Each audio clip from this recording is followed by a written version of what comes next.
live.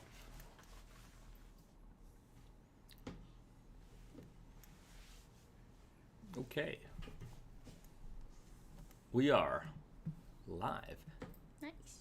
Hello, everybody. Bahzad here, alongside Risa. That's right. And welcome to the Naked and Famous Denim Weekly, Friday evening, 7 p.m. Eastern for many of you, 8 a.m. here in Japan for us, live stream.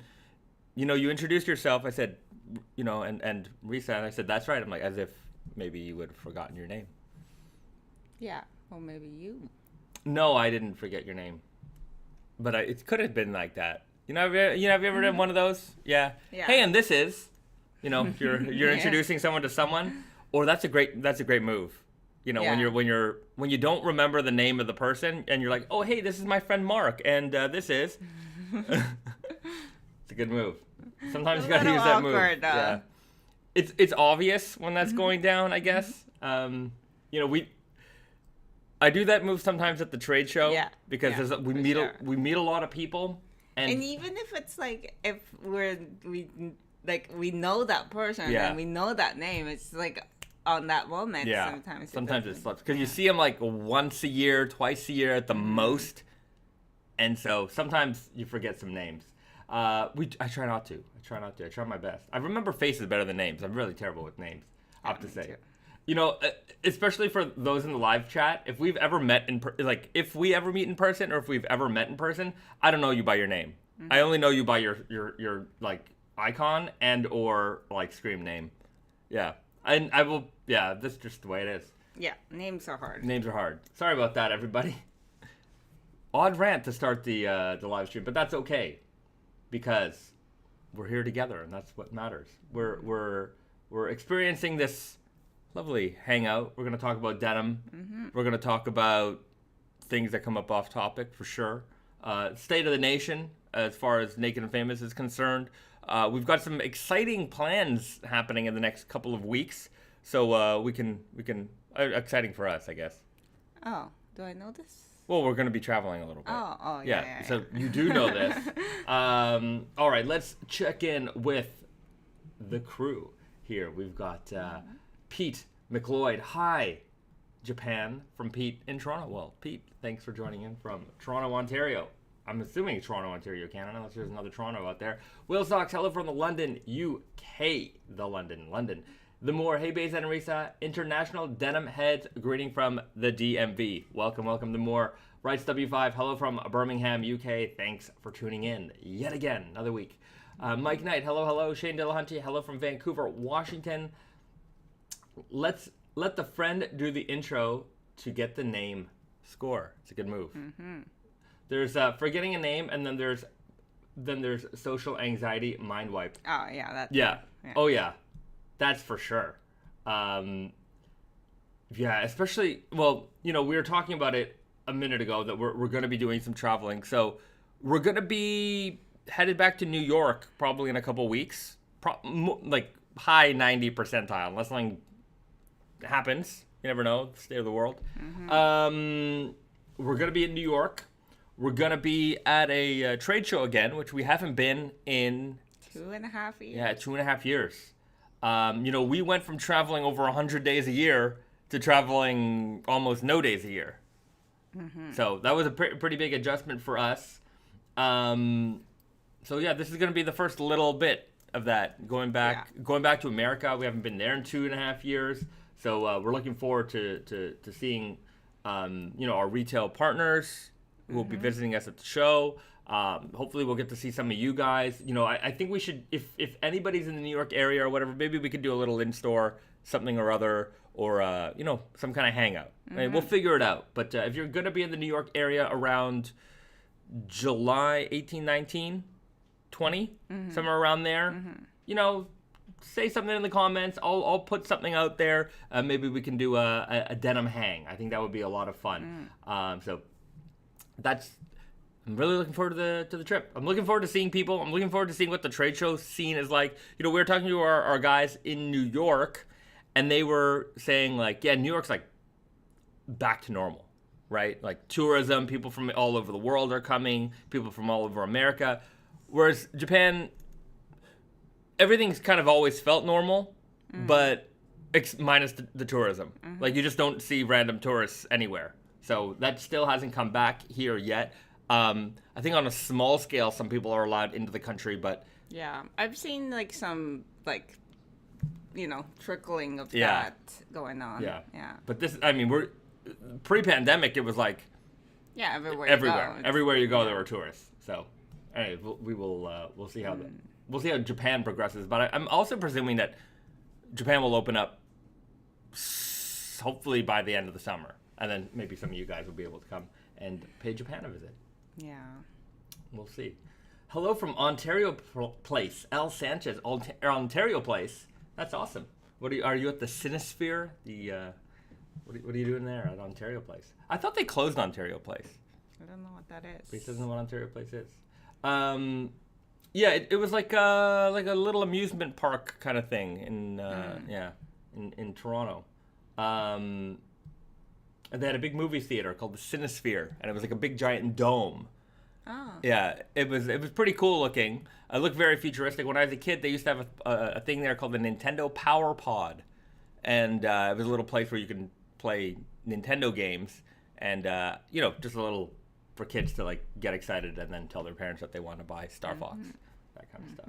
Sounds like a place you hang out. I didn't go there very much. It was anyways. Yeah, I'm trying to remember. We went there on school trips, but I'm sure I didn't go there very much as a kid, but I knew it existed. Hello from Chicago, Monchito 3. Hello from Atlanta, Rocky, super hot fire. Brian H. Hello from Florida, Pedro Cortez. Hey yo. John McNulty. When does 32 ounce come in stock? So when's the restock of the 32 ounce denim? Probably never. That's really has sailed. Yeah. As they say. I think we're moving on to 40 ounce venture. Yes. That's a new task. Yeah, the 32 ounce fabric, they don't make it anymore. They won't. It's too much trouble. It's too much trouble for us being the only, and like we're the only ones who buy it, and even sewing it is a lot of trouble. So, anyways, it's not in production anymore. We probably have a couple of rolls left, but I think we're just keeping those for our archive.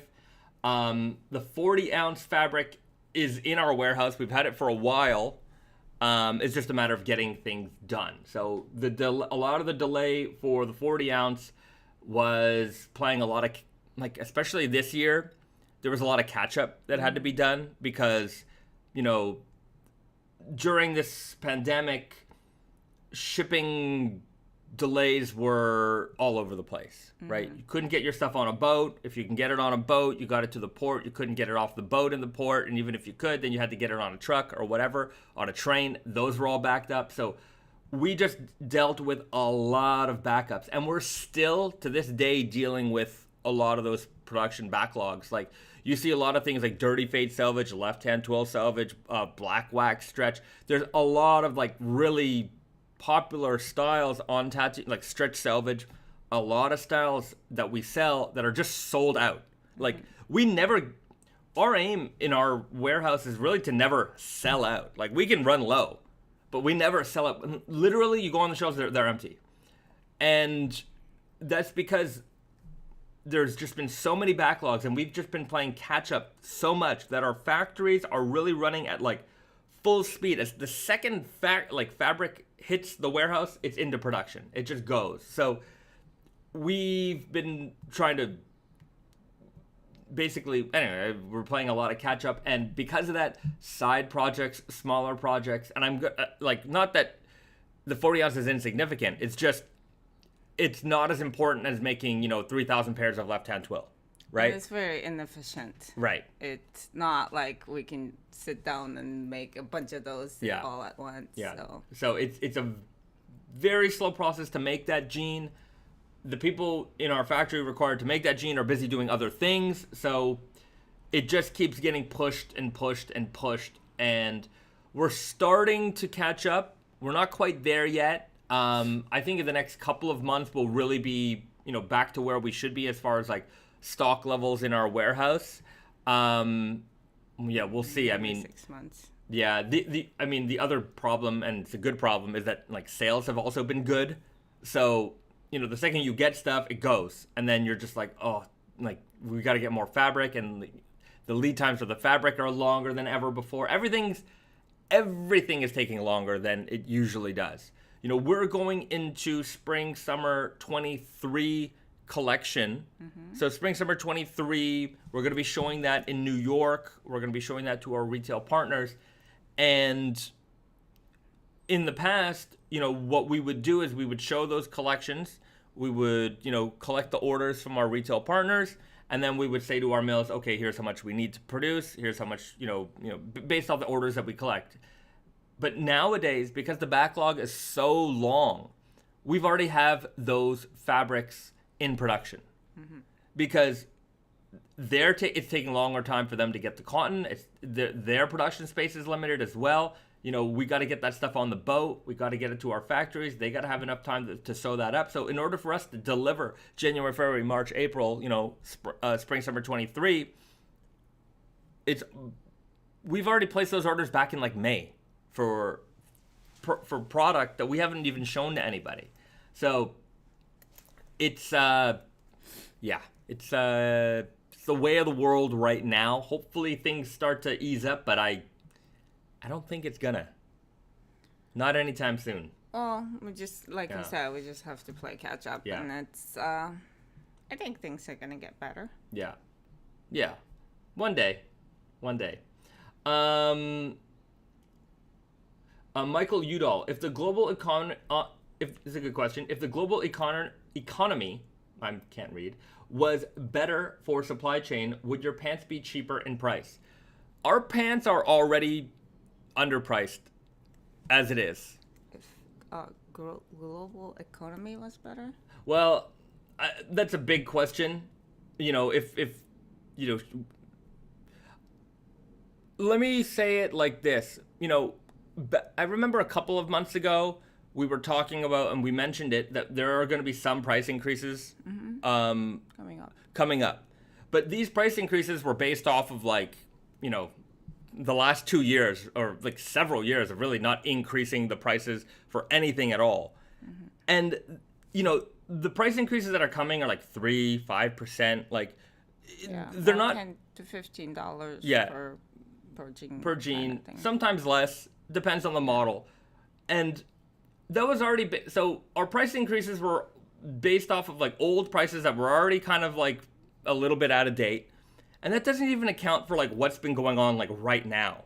So by the time like these price increases come out, like not only did we like not do the full price increase that we probably should have done, just because we like to keep our prices low, like we really it pains us to even increase the price $1. Like, so we're just kind of trimming back our margins more and more just to make sure that our prices remain like the best out there. And they really don't account for like what the real price should be. So yeah, it's luckily, I would say, like, look, we benefit from our lower prices because, we have, an advantage in that respect. So, so long as we keep growing, we're going to be okay. But, there's a lot of things that are, they are what they are. I don't know how to explain it better than that. That's a really, they are what they are. That's the stupidest explanation for anything. But yeah, we've always kind of hesitated to raise prices, even when, the economy says that we should be doing those types of things. Or like our cost is going up. Yeah. So, look, so long as we keep gaining new fans, new followers, and things like that, we can float it. And, we're always going to be very hesitant to increase prices. We're going to do it in the next month or so. In the next month or so. So there'll be an email blast letting everyone know kind of like when the price jump is going to happen, but it's not going to be like a major jump. Like Risa said, $5, $10, $15 really at the most. for anything. So, yeah.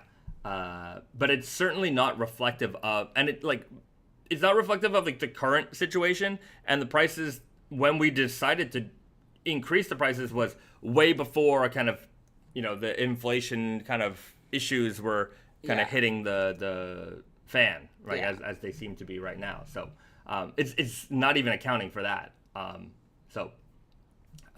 If anyone thinks that we're like adjusting a price based off of like what's going on right now, it's really not the case. Like we planned this way before, and it was based off of like just years of us not touching our prices at all. Trevor L, how can you operate on such low margins? Volume.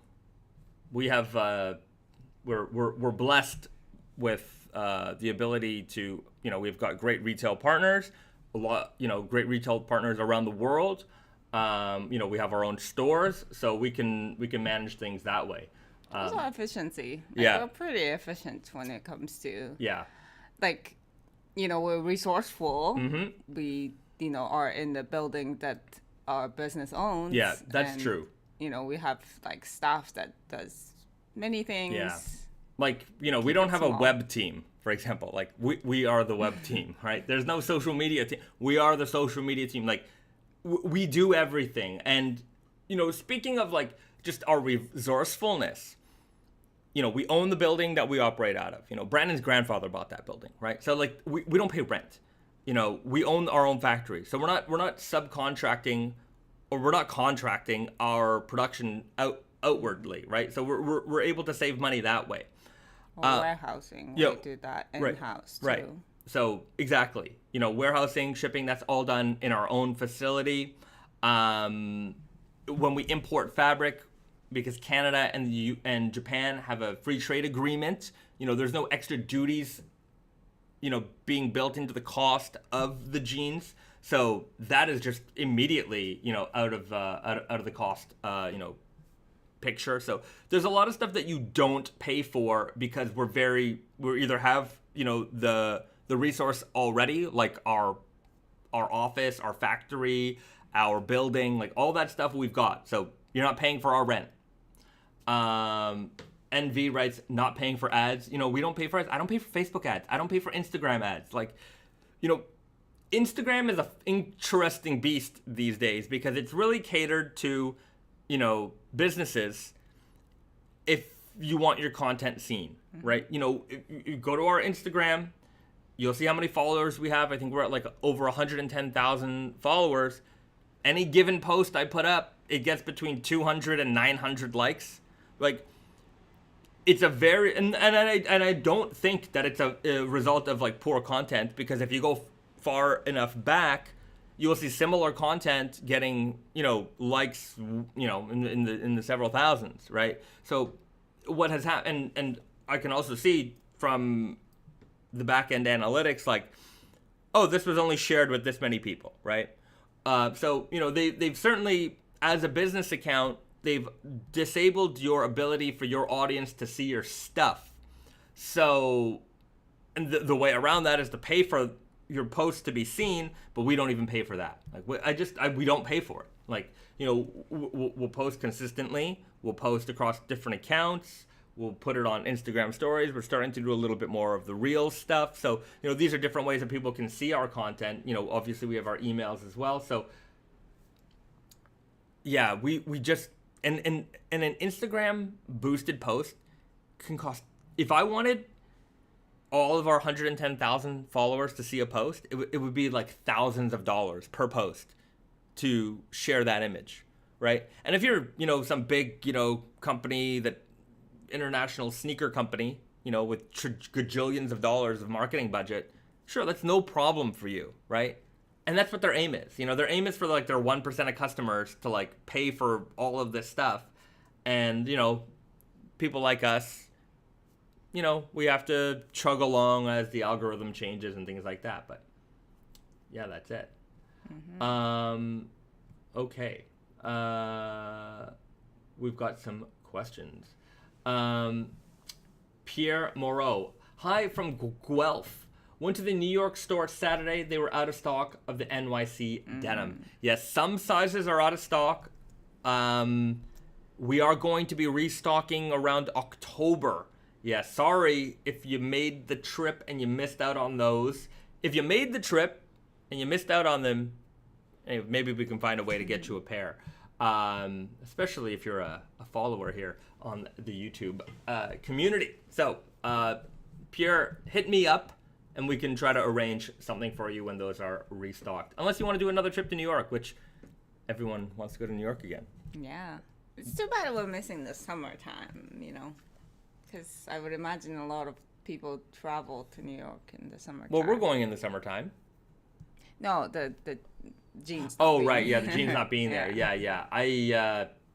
Definitely part of the, overall supply chain issues. So, yeah. The Beast 2500. How's the reverse fades going for you on the Indigo Invitational? Now, I've got my raw cotton slubs on. They're coming along. We did a refresh of our washroom the other day, so there's a little bit of paint there, some stuff here. Anyways, a few little stains, accumulating here and there behind the pocket. This one I didn't even notice. Reese is the one who noticed that one. I just from my hands going in. It's indigo, so it was after I was folding a ton of jeans and stuff like that. So they're coming along, and I'm certainly not babying them. So there will be more updates for the next month. Follow me on my Instagram at Bahzad, BAHZADT. I don't have a thing here, but little flash. That's my little animation. And I've been posting more fit pics lately. So I'll keep people posted with this pair more often. So if you want to see how this evolves, follow me on my Instagram. Will Stocks. I know TikTok can be cringy at times, but you might get some new fans on there too, as the reach is really high. Yeah, I know. I hate the idea. We're a little too old for that. Yeah, I really hate the idea of that. But you're not wrong. Yeah, definitely. Yeah, there's it's the old man in me that's just like, I just don't want to change. Like, they already screwed, it's, the part of it for me is like, okay, I remember when Facebook was really big. I'm sure it's big, but it's just not what it used to be, right? Like, no, when it was, when it was growing really, and that was when we're still younger, so we're interested in things. Even Instagram, when it started to take off, it was exciting because we're still kind of in that age group. Yeah. But now I'm like, I don't want to dance on, I just don't want to be a clown dancing with jeans. You know what I mean? Yeah, well, we don't have to dance, but it's just we need to learn another thing to and TikTok is very specific. Some people are very good at it, and even without dancing and everything. Yeah, it's just I've never used TikTok, so I don't know, right? I'm not a TikTok guy. I only watch TikTok on Instagram. Right. Yeah. I mean, Instagram Reels are mostly TikToks, but right. But yeah, for me, it's we built up this Facebook thing. And then Facebook decided that they want to just demolish that, that thing. And then we built up Instagram, and then Facebook's like, you know what would make Instagram better? If we just demolished it. if we took away all the stuff that people liked about it, and now you don't even get to see the feed of the people that you've started following. Isn't that the most annoying part about, Facebook and Instagram? It's wait a minute. I signed up. Subscribe. So I could see all these posts, and now you're gonna decide whether or not I see them. Do you know how many product releases of brands that I follow I've missed? Yeah. Right? It's oh yeah, we're gonna release this movie poster yesterday at 11 p.m. I'm like, oh, great. Let me just hop back into that time machine where this post was relevant for me. Now it's just I can't get it. Mm-hmm. Thanks. Johnny Crumholm, go back to MySpace. Oh yeah, the good old MySpace days. I was wondering if things like that was gonna come They tried. I remember in the mid 2010s. Yeah, they're oh yeah, Justin Timberlake bought MySpace. He's gonna bring it back. MySpace is coming back. MySpace never came back.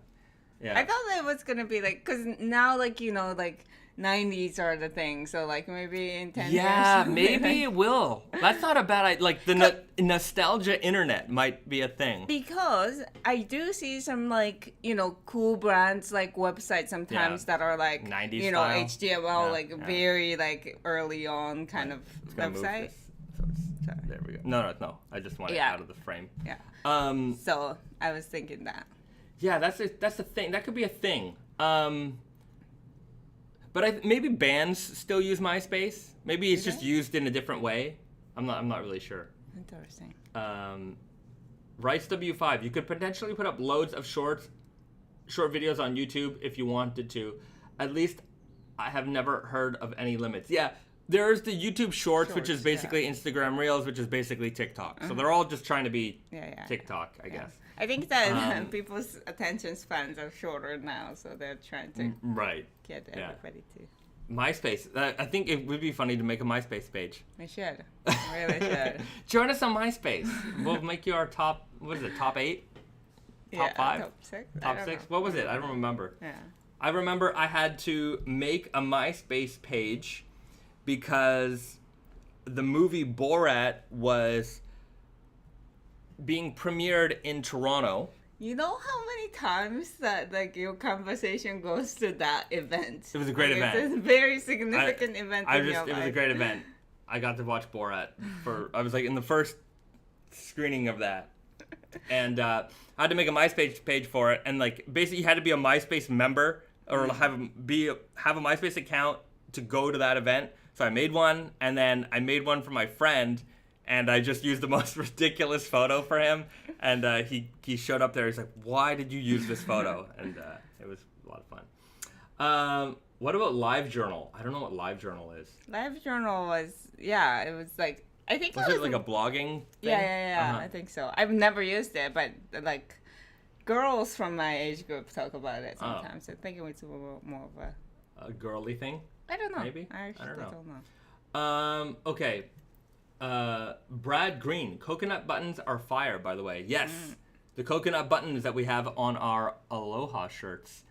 Very, very cool. I love these. Also, if you haven't noticed the matching outfits here today, I tried. It was purposeful. It's definitely purposeful. Let's go, Max. Hi from Denver, Colorado as well. Let's go, Max. Was there something about Max? I think I saw a question earlier about. Hold on, I'm just gonna scroll up for a second. There's so many things we missed. Okay, if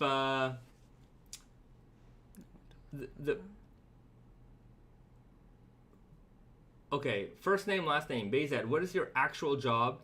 I just know you as the Instagram, YouTube guy. What is my actual job? We do product development, sales, Instagram, YouTube guy, content creation. I oversee our retail sales. I write the product copy. You name it, I do it. There's not much that I don't do. Fabric development, product development. I'm glue. I don't know. I just fit everywhere, I guess. I don't know how to explain it. Glue. Yeah. Well, am I glue? I don't know. I don't know the analogy. Yeah. It's really difficult. We're a very, very small team. Yeah. So everybody does a lot, but Bahzad probably does the most amount of areas, I think. Maybe.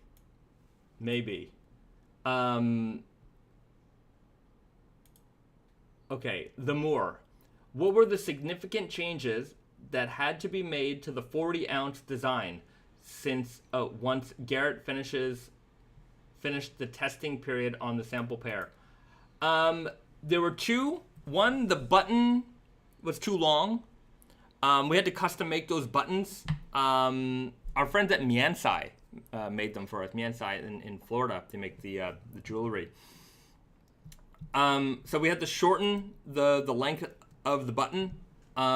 The other thing was the waistband was a little bit big, so we're gonna have to reduce the waistband size on that one. So there's a couple of little things here and there, and I'm sure there might be some construction efficiencies that we can find, but I don't know offhand about that. But those were the two things that we found that definitely needed to be fixed from the sample pair.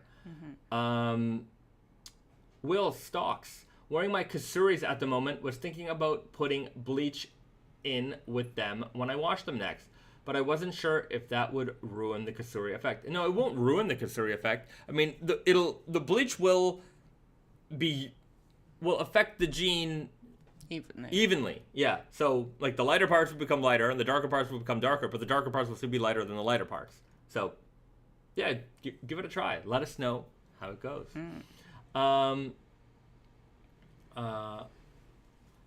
L. Sanchez, 1984. Also, I slapped on the Mr. Poopy Butthole today.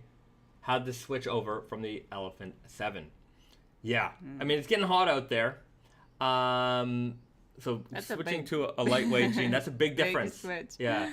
That's definitely a noticeable switch. You know, the Elephant 7 to the Mr. Poopy Butthole denim.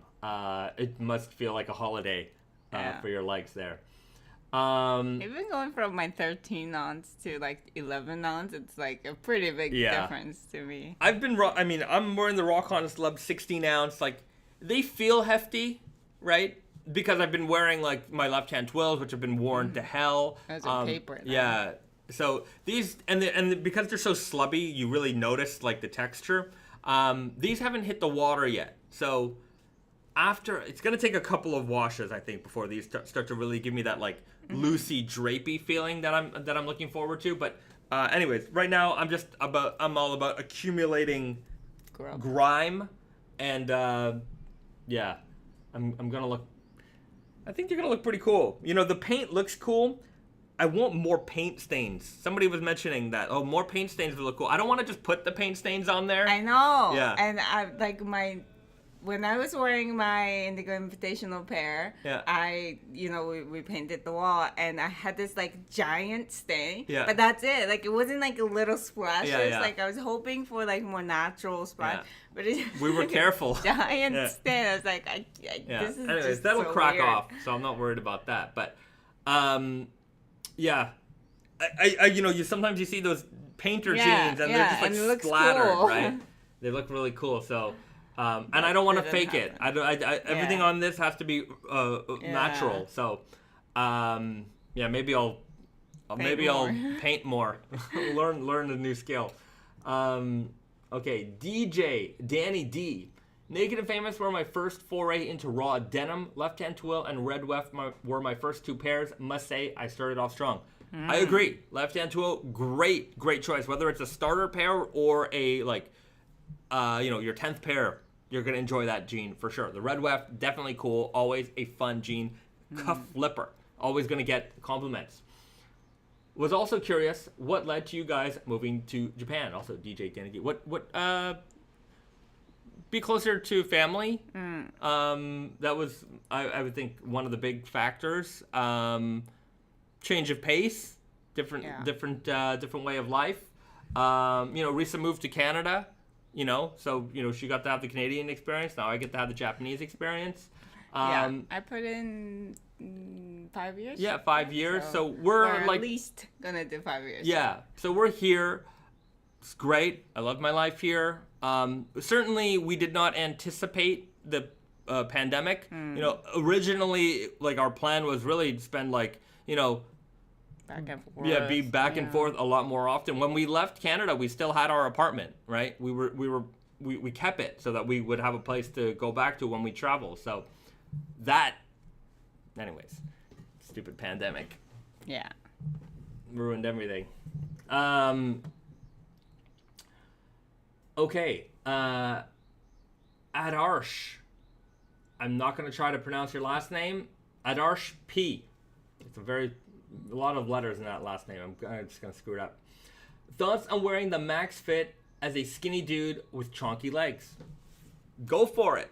Whatever fits you or the jeans that you're gonna wear? What is it? Chunky leg. Thick. Oh. Yeah. So they're like, you know, we have men's jeans, we have women's jeans, but the reality is they're just jeans, right? They're just jeans. So whatever fits you is the fit that you should wear. The Max is similar to the Easy Guy in the respect that it has more room in the thigh, more room in the waist and the seat, and then tapers down. So it's a little slimmer compared to the Easy Guy, of course. Yeah. So if that works for you, because it does have the room in the upper thigh and then tapers down. I think also like the waist to hip ratio is a little bit more extreme with Max, right? Obviously, because it's meant for women. But yeah, I mean, you know, if regular Easy Guy, we don't really stock a lot of smaller sizes in Easy Guy also. So I put on, I think, 28 Easy Guy. I usually wear 27 Max, and that felt like maybe 2 sizes too big. But yeah, it's a good comparison. Yeah, so Easy Guy or Max, whatever. If it works for you, it works for you. Will Stocks, you guys have job titles. No, I don't like. Do I? I don't know. I don't know. I don't really. I wouldn't even know what to title myself. Like on our cards, it just says sales or something like that. Yeah. But like I like. That's the least of what I do, to be honest. It's true. So I'm not really into titles. We do everything. A man for all seasons, a woman for all seasons. It's the way it goes.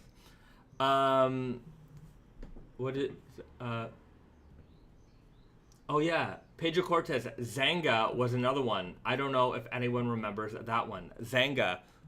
Like, it was like another Facebook. There was Zanga, there was Facebook, there was Friendster. I definitely had a Friendster back in the day. I was still in Japan for that. Poor Friendster. Because, like, it really was Facebook.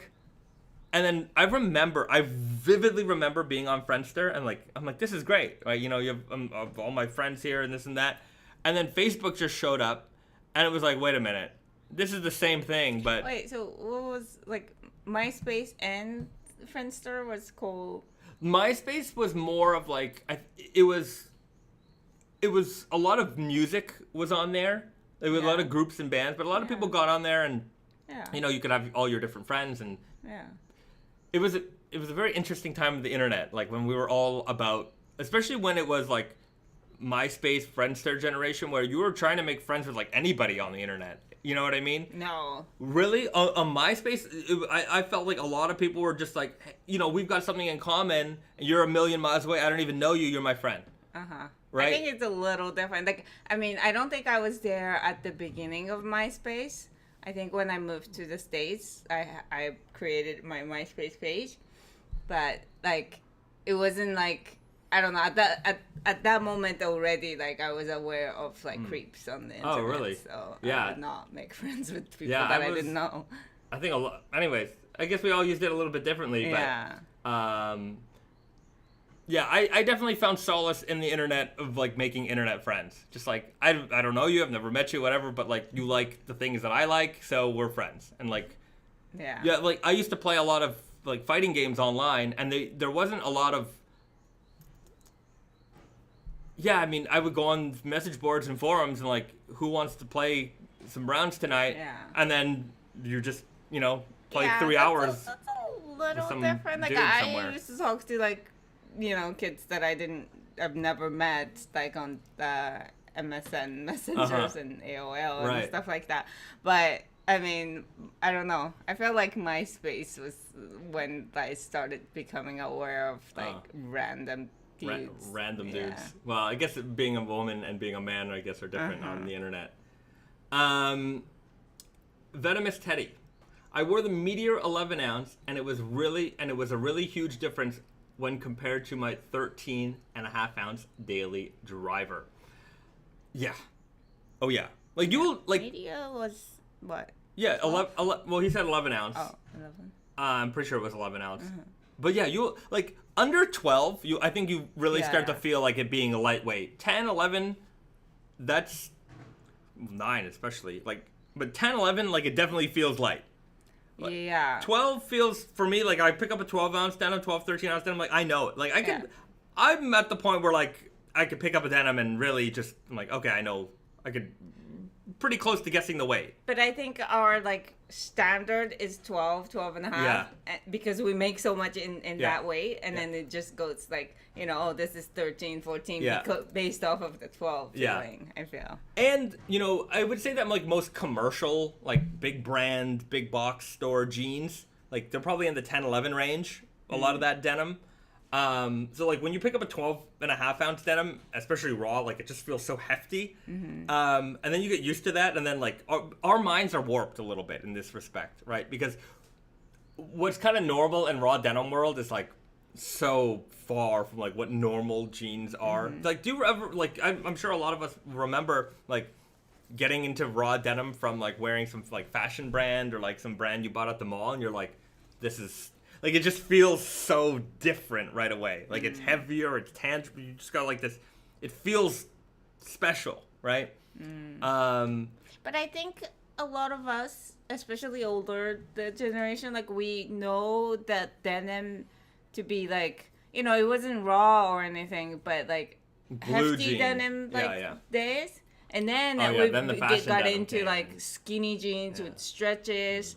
And then, like, you know, a lot of people are going back to the rigid and more heavier. Yeah, I guess there's Venomous Teddy. Stop making me feel old. Yeah, this is nostalgia hour here. Yeah. If you're a little bit older, you might remember some of these trends and things like that. But Because if you're, like, you know, early 20s, like, Yeah. I don't think you started off with, like, non-stretch jeans. Right. Whereas, like... yeah, when we were kids, we had not, like, the jeans didn't have stretch in them, Yeah. and then you got into a pair of stretch jeans, and you're like, whoa, Yeah. this is something else, right? And then you're like, it's just funny how the cycle works. I definitely remember, like, you know, all of our jeans were, like, hefty. Like, they were like... I mean, they're not, like, rigid. Yeah, but, but- like, they're not, like, crisp. Yeah, But they were thick. Yeah, It was like yeah. what you think of denim when you think of denim. And then you got, like, I remember getting into a pair of, like, 7 jeans for the first time.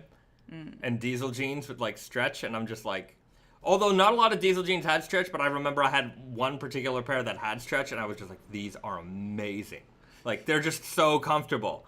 And then I was like, you know, you're enamored by that for a while. And then you, like, you know, they've gone through a few washes and that stretch kind of breaks down, and, like, you know, they feel great for, like, a day, and then you're like, oh, I have to wash these again because you have to get the elastic back. But, like, you realize that by doing that so much, you just start, like, wearing down and wrecking that denim,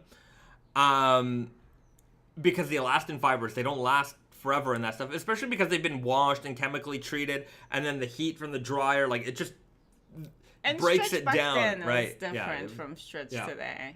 So you had that, and then you got into, like, raw denim. You're like, whoa, like, this is I want the real thing, right? But now, I mean, now we certainly we use better stretch technologies, but yeah, And now we coexist. yeah, we definitely coexist a lot better now. Okay. Any upcoming sales we can look forward to? JYC asks. I see a couple of people asking a similar question. CanAmerica Day Sale is up next in a few weeks. So the CanAmerica Day Sale is our next sale. It's going to be starting on June 29th and running through until June the 6th. So it's going to be 1 week of deals. You definitely want to be on the website on the 29th. That's when you can take advantage of the most. So what's going to happen is everything in our sales section will be marked down a little bit further. So anything that's in the 20% markdown right now will become 30% off. Anything that's 40% off will become 50% off. Anything that's 60% off will become 70% off.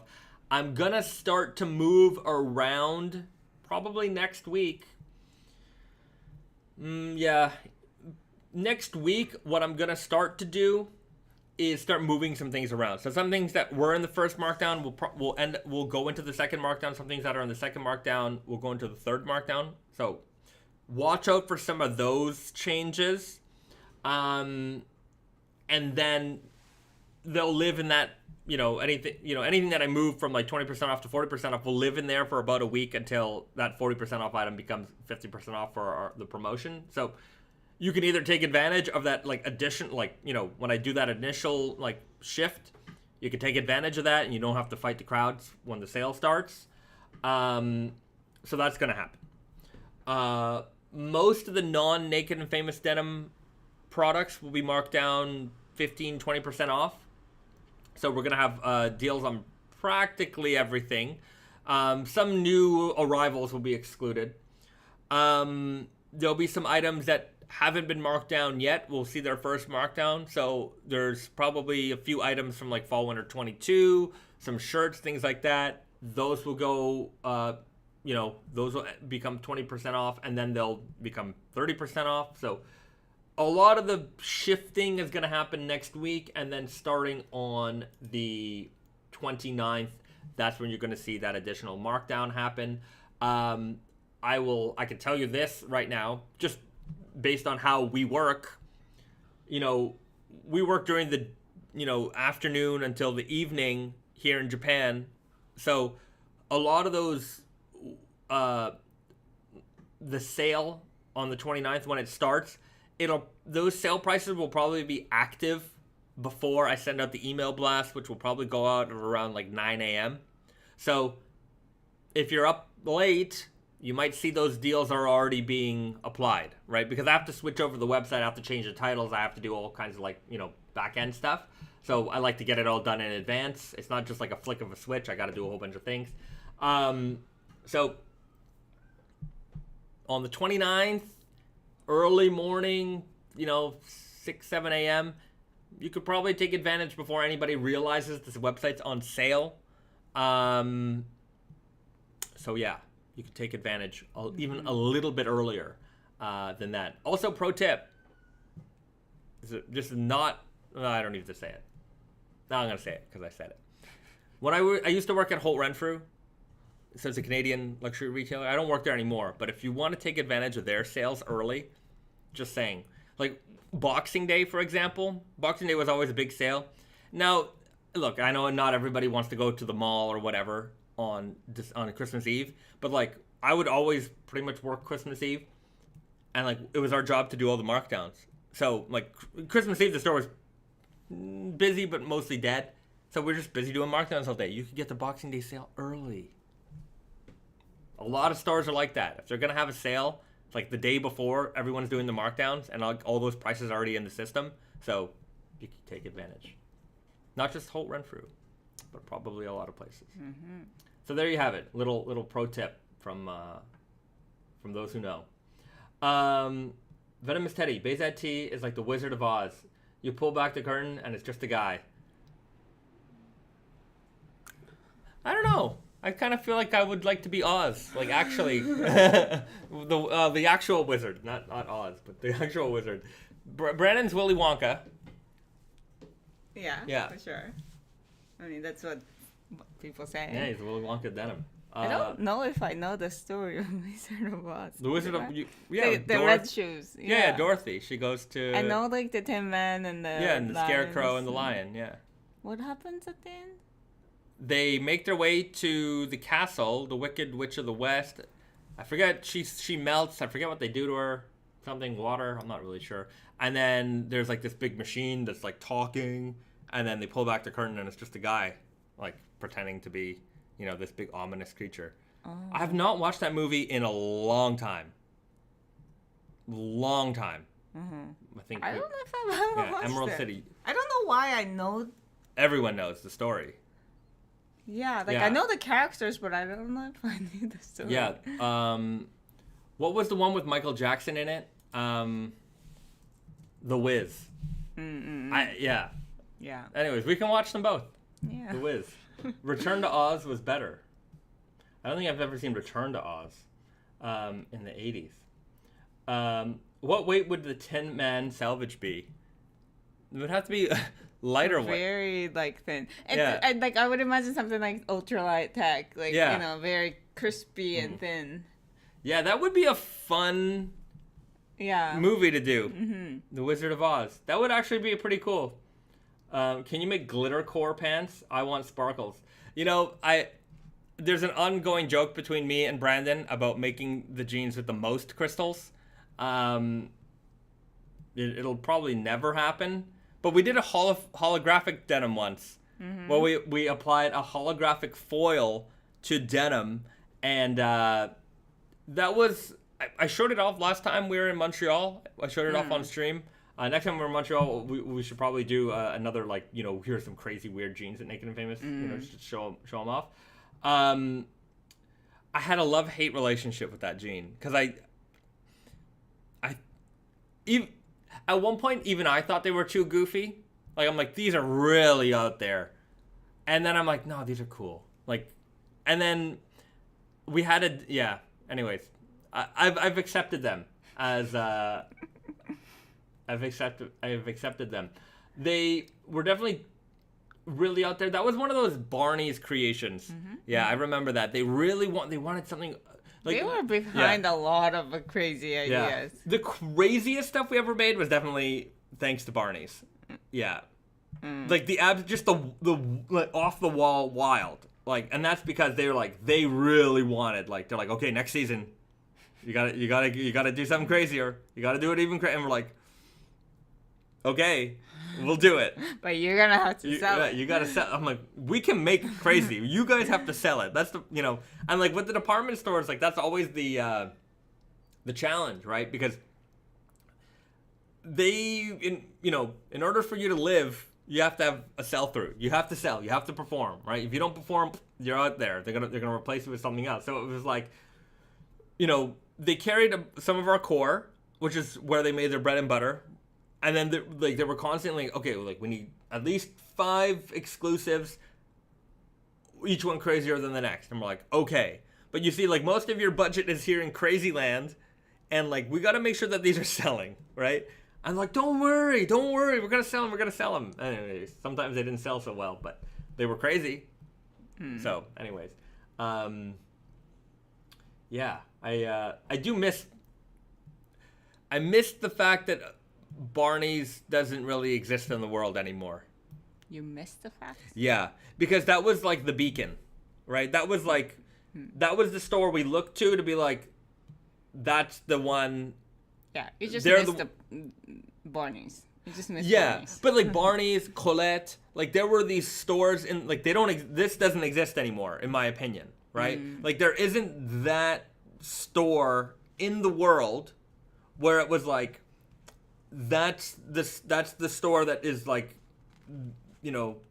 September issue. You know what I mean? That's the influential store that really sets the pace for what's going to happen everywhere else. And I liked, not everything they had there was always, I don't know.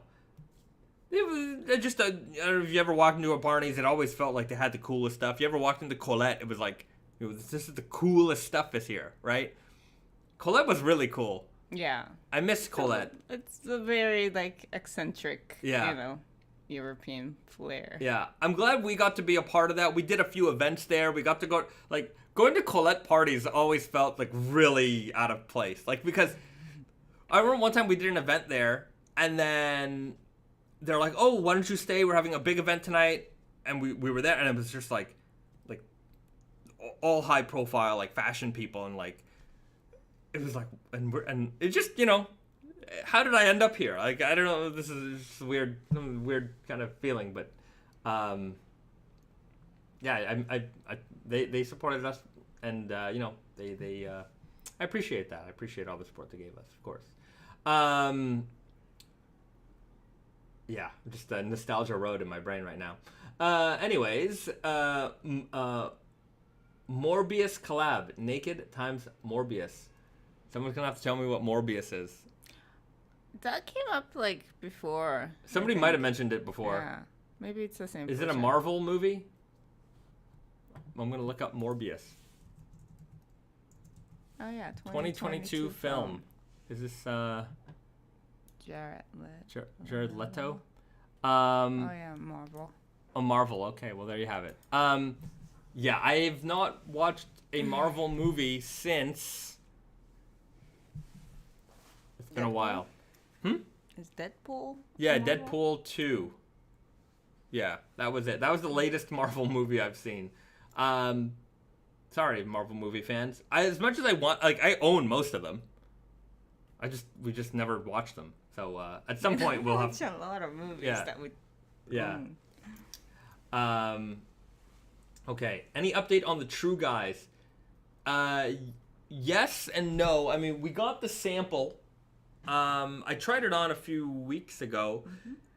It's good to go. I think the only thing we have to adjust on the sample is the waist. It came in a little bit big.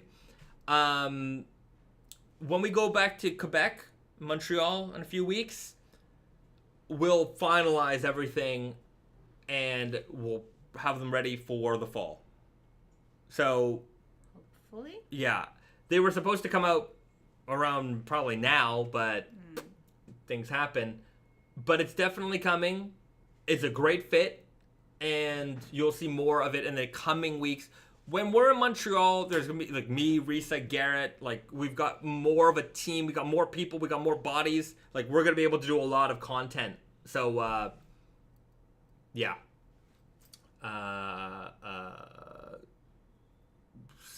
Stick around for that. Stick around for that. I don't know how to say that. Curationer. Hopefully I got that right. What's the story with Tate and Yoko? So Tate and Yoko is our store. It's basically the Naked and Famous Denim store in Montreal. It is attached to our office. It's attached to our building where one of our factories is located. And it started in 2012. Basically, back in the day, for people who've been longtime members of this live stream, they've probably heard this story a few times. But and if you're new, now you get to hear it for the first time. But back in the early days of Naked and Famous Denim, back in the kind of the earlier days of online stores, you know, I would say like the late 2000s, early 2010s, like everyone's just trying to figure out what the rules of engagement were when it came to like brands selling product direct to consumer, right? At that time, you know, it was kind of a bit of a taboo where if you had a brand, you didn't want to be in competition with your retail partners, right? So your retail, you put your, and so we didn't want to make a store like the Naked and Famous Denim store and say, hey, we have a Naked and Famous Denim store, now we're in competition with you. So we thought, okay, maybe we should do this. Maybe we should make a new store, a new brand. That way, we're not going to ride the coattails of Naked and Famous Denim. We're going to establish this store, build up the profile of the store, and so that the store is, you know, separate from Naked and Famous in a way, right?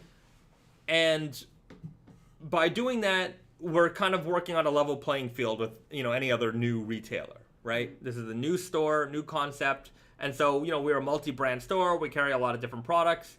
And so Tate and Yoko grew from there. Obviously, you know, we carried all of the Naked and Famous Denim collection, but we also carried other brands. We still carry some other stuff, like other products in our store today. So that's how Tate and Yoko kind of came to be from its, you know, inception. Also, part of it was, you know, the building that we're in, the space that Tate and Yoko takes up right now, that was a retail space that we used to lease out to different businesses. In fact, before us, it used to be like some outlet warehouse kind of store. And then, you know, their lease went up, and they left the building, and we just had this space. We had this space, and like we were like, what are we going to do with this space? And, you know, we just thought, hey, maybe we should open a store. So actually, interesting, like at the very, very start of Tate and Yoko, it was still just me and Brandon working there, and like, you know, we would work our day, you know, 9 a.m., end at like 7, 8 or whatever. And then after work, we would go downstairs with like, you know, sledgehammers and crowbars and just demo the place.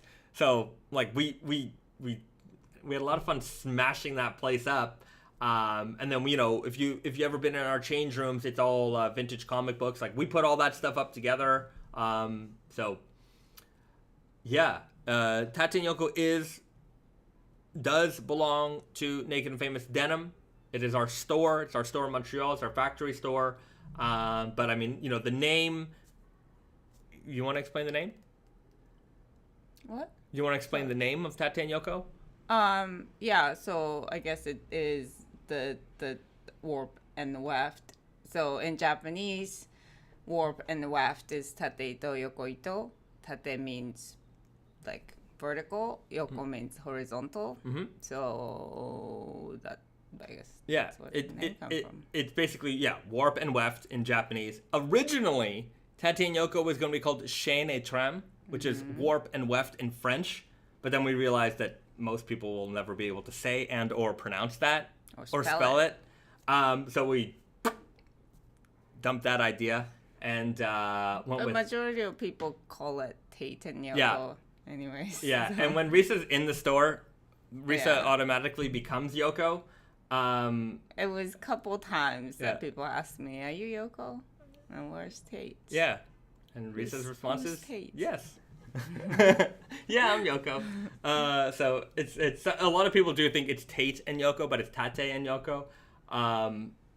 So yeah, there's the story of Tate and Yoko. Mike Knight, I have a 20-year-old flannel that has foil thread going through, and it still sparkles. Well, that's pretty cool. I want to see this flannel with the gold foil with the foil thread. I gotta see that. Nima Arafi writes, I'm planning on heading to Over the Rainbow to get a nice fit. Also, what was your reaction to getting shutouts in the hip hop scene? Example, ASAP Rocky. Well, first of all, going to Over the Rainbow, great choice. If you're talking about nice fit, they have the Nice Guy fit, which is their exclusive fit that they have at Over the Rainbow. It's basically the Super Guy with a little bit more room in the rise. So if you do want a skinnier fit with a little bit of a higher rise, Over the Rainbow is the place to go for the Nice Guy fit made exclusively for them. Over the Rainbow is the longest I could be wrong, but I think I'm right. They're the longest established denim shop in Canada.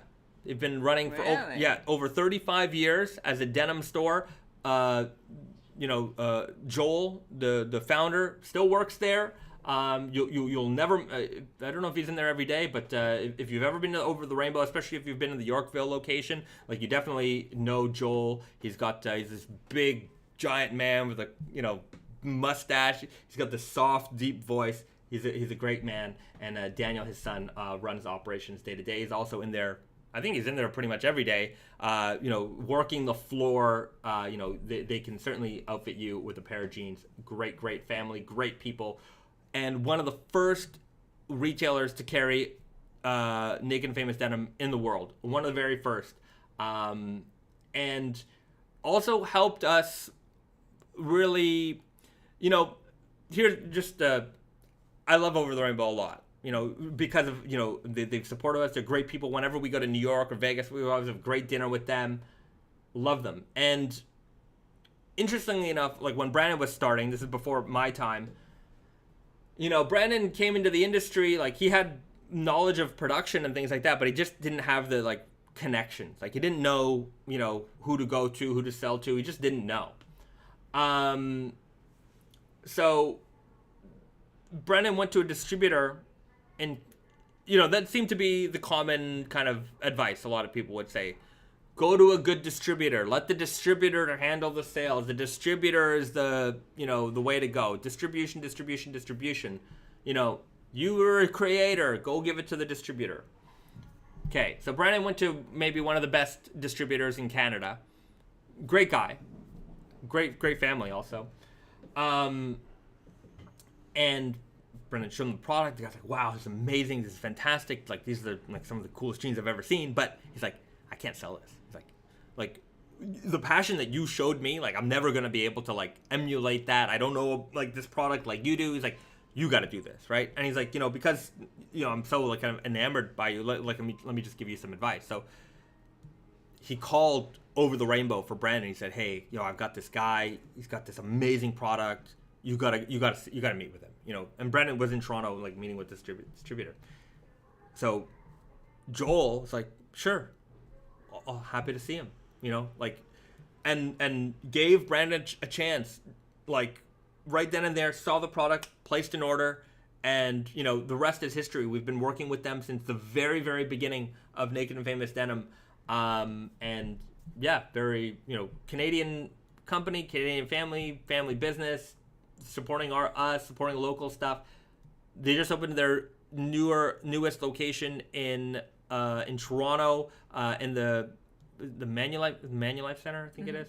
Manulife Center, across the street from the Holt Renfrew on Bloor Street. There, it's definitely the best place in Toronto. If you're in that downtown core area, man, they got the best jeans. You got to go there. That's the place to go. And that location is beautiful. And I would say that the only like the unfortunate part is like they opened it right at the start of the pandemic. Like literally, like I remember just talking to them for season after season, like the new store's coming along, it's gonna be beautiful. We got all like these great designers building it out, and like every you're getting all these updates, and then they're about to open this store, and the pandemic hit. Everything was closed. They couldn't open their store, and I was like, oh. Wow. But like, obviously, those closures and things, that's been a while now, but and certainly I think Toronto's bounced back from a lot of those lockdown stuff, but yeah, go and check out their store if you haven't already. They've got the nice guy fit, and a great staff, great people. They do hemming on the spot too. You know another service that they do there? Sorry, this is the over the rainbow happy hour. But here's the one service that I think is really incredible that nobody else offers. They can make maternity jeans for anybody. They do a maternity alteration on any pair of jeans. So like I think they like put the elastic or something in the front. That's a pretty cool service. I don't think anybody does that. So.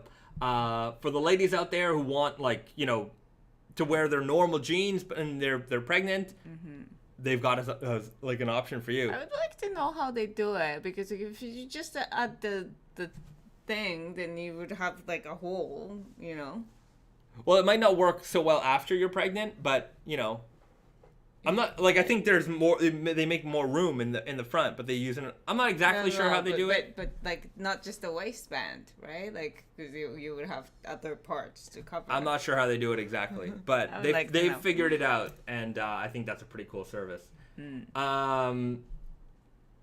Okay, and then the second part of that question was something about being shouted out. What was your reaction to getting shout outs in the hip hop scene, especially A$AP Rocky? Our reaction was pleasant. I mean, it's always nice to hear your name, whether it's in a magazine or, another YouTuber talking about you, a famous rapper is always nice. Interestingly enough, again, we get a lot of press asks, hey, I'm representing so-and-so, they're going on tour, they'd really like to wear your stuff. Oh, one of my favorite ones was like this hockey player, like not like a particularly famous hockey player either, but like, they always have people like they have whose job it is to get them endorsements or whatever. And they're like, so-and-so is a really big fan of your brand and would like to, wear your stuff. And could you donate and I'm like, what? And I'm like, I look up their salary. I'm like, yeah, so-and-so made like $13 million, signed a $13 million contract. Our jeans sell for like $150. They can afford to buy them. Like, I'm just like, are you kidding me? Like, are you kidding me? Yeah. This is crazy, right? But yeah, I mean, also it's like these things are like, they just go through a list of brands. For sure. Yeah, they're not actual fans. Right. They like the person whose job it is to like get them as much free stuff as possible, and then that's it. Right? Okay, fine. I know you got your job. And 90% of the people will never respond to them ever. Got it. But I was so offended by that. I was just like, anyways, nowadays I don't bother responding, but it depends on also who it is or what it is, depends on the circumstance. But, when it came to the ASAP, I remember like months before that, there was a song called Goldie that they mentioned us in, dropped. We had got some emails from, I don't know, their team or whatever. They said, oh, they're really big fans, and, they're going on a tour. They, like to wear your stuff and blah, blah, blah. And like, this is one of the times where, number one, I didn't know who they were. Like, I don't know who anybody is, right? I'm just not keyed in. And I'm like, oh, we don't really give stuff away. Glad that they're fans. Our products are available at Barney's New York or this and that. And they can get stuff. Cool. And that was really my first interaction with that, ASAP team or whatever. And then a couple months later, like, this song comes out and, like, everyone's emailing us and calling us and like, hey, you hear this new song? It was in Naked and Famous. Oh, and we're just like, what? Like, and then we're like, okay, that's pretty cool. And then Brendan bought the record, and his mom's very proud. And but I mean, I don't think we got like, people think, oh, did like your sales like skyrocket or anything like that? I'm like, I don't think so. I mean, people mention this every now and then. I don't think we've been in too many rap songs since. But yeah. I mean, those are the rap songs. Yeah. Rap songs. No, those are the heydays of like things like that. Yeah. I think, I think they're busy with like luxury, Right. Yeah. I think also the fact that we were in Barney's probably helped. Right. Barney's and what's it called? What was that store in New York? Oh, Atrium. Yeah. That was a lot of like rappers and people would roll through Atrium a lot. Yeah, that's true. Yeah. Athletes and like a lot. If you were shopping in New York and you were like a famous person, I think a lot of people went to Atrium. That was a big place to go. BD, what part of jeans excites you both the most? Also, we're late for a like sub reminder. Oh, we're a little late for a like sub reminder. All right, well, let's start off with the like sub reminder, everybody. Don't forget to like and subscribe to the channel if you haven't done so already. Let's get those likes up. Do it now. All right, so there's your like sub reminder, everybody. Thank you for being a liker or a subscriber, and we'll get back to the show. What excites me the most about jeans? I think it's the evolution aspect of jeans. I really like seeing how things fade, how things progress. The patina. Is that the thing I like the most? I like that a lot. I like the history. I like it. I like the fact that it is the most universal piece of clothing ever. Absolutely everybody owns a pair of jeans. Everyone. And I don't think I'm being, I don't think I'm exaggerating when I say that. Right? Oh, yeah. I mean, I'm sure the Queen of England has a pair of jeans somewhere. I don't know. I don't think my grandma has a pair of jeans. No? No. Your grandpa did. My Grandpa did. Grandma maybe not. Okay, except for Risa's grandma, everybody has a pair of jeans. Yeah. And so for this piece of clothing to be so absolutely, accepted by everyone except Risa's grandma, I think that's pretty incredible. And like the different variations that it can come in, pocket design, shapes, fits, how it's evolved over time, what things stick around, Yeah. I posted on my Instagram the other day, like, the Groovy Guy, and, like, the amount of, like, messages I got from that, like, oh, man, these are so cool, why haven't I seen these before? I'm like, man, we should probably post about these a little bit more. But it's just, it's just like sometimes it's just a little thing that triggers, like, a good memory, and I think, because we all wore jeans so much, a lot of what is built into, like, owning a pair of jeans or a particular fit or a particular, wash, color, whatever, is tied in with, like, good memories, sometimes bad memories. Like, there's a lot built into this garment, right? Yeah, I guess there isn't just one thing. There's so many things I love about jeans. Yeah, well, I love all of the things about jeans. I love,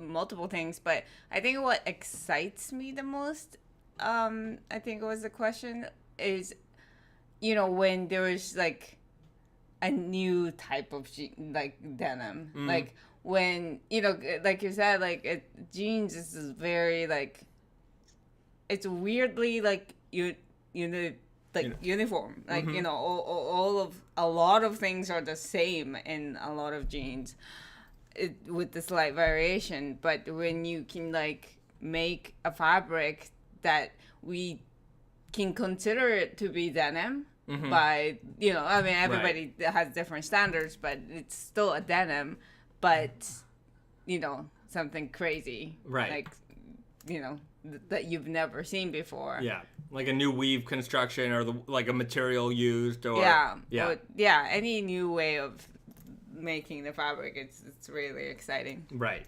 So yeah, that's a long answer, and each one of my little answers could probably be an entire live stream on its own. But yeah, I don't think that there's something I don't like about denim. I love everything about denim. Yeah, but the question is, what excites you the most? What excites me the most, I guess it depends on the day, right? Sometimes it's like you find like this crazy vintage jean, and there's something about it that's unique or special, like the way it's ripped or the way it's repaired or the way the button has rusted or whatever, and that's really just like, and you're obsessed about that over the time. And then like you go to a mill and you're remember when they gave us the 40 ounce, right? Yeah.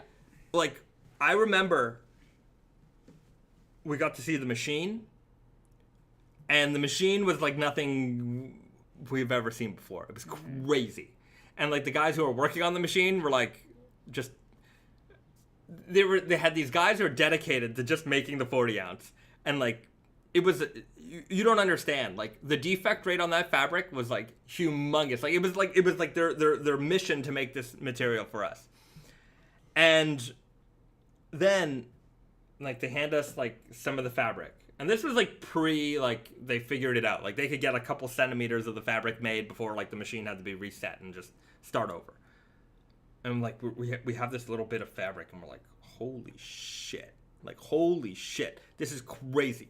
Like, this makes the elephant denim look like kids material, right? Like, and that's like a mind shift. Like, your whole entire thing shifts over like to another level when you handle the 40 ounce, right? Because what you thought was heavyweight denim is half of what we have right now. Half. That's crazy. So yeah, there's a lot of moments, there's a lot of things in denim that just get me excited. Okay. First name, last name. Are you planning any random surprise releases before fall, winter? Before fall, winter, no. Pierre Moreau writes, Vulgar Quebec update, please. This coming week, you will see an update on the Instagram. So watch out for that. Coming very soon. So as far as random surprises, first name, last name, that is the update on the random surprise. It's a surprise for anybody who hasn't been paying, who hasn't been kind of a consistent member of watching these live streams, because we've talked about the Quebec Vulgar, the Montreal City Edition jean many times, but it hasn't been formally announced yet. Like, we've made no mention of it in our email blast or social media posts on Instagram. So it'll be a surprise to you if you're not an active member here. Okay. Metal Plague 89. Can we see your Toxic Avenger jacket? Saving up to get one.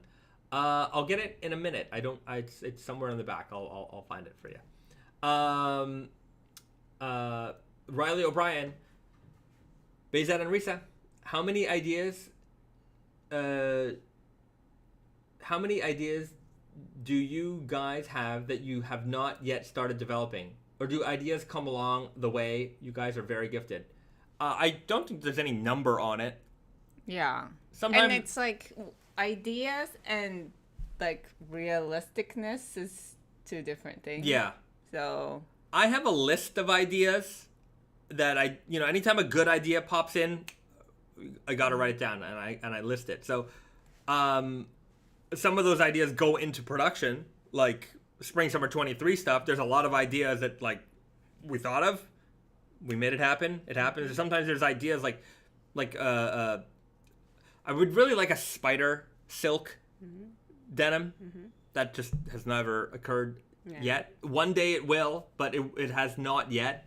There's a lot of fibers that we want, and we know it exists as fibers. Like graphene. I would really like to make a graphene yarn one day. I don't know if that's possible, but those are always interesting. Like tech fibers that we can make into denim somehow. But even beyond that, like, new developments in cotton. What was it? Something interesting. We had a meeting the other day, and they were talking about. It was like a new dye technology that's going to be going forward. It's like a coat. I think it's like coating or like after. Basically, there's less water going to be used in the rope dye. There's some less water stuff, and then it also slightly changes the way that the rope dye works. You're talking about that. Yeah, it's that one was like it, so that like the white core is larger, basically. Yeah, and but achieving the same amount of darkness, with like thinner layer of indigo. Right. So there's some like environmental, causations for that, conserving water and things like that. So that is technically, like, you can achieve the same color. Denim is still going to fade. The white core is going to be a little bit larger, and it'll be faster fading. So it'll be faster fading. So there will be, like, this is kind of like a denim history kind of.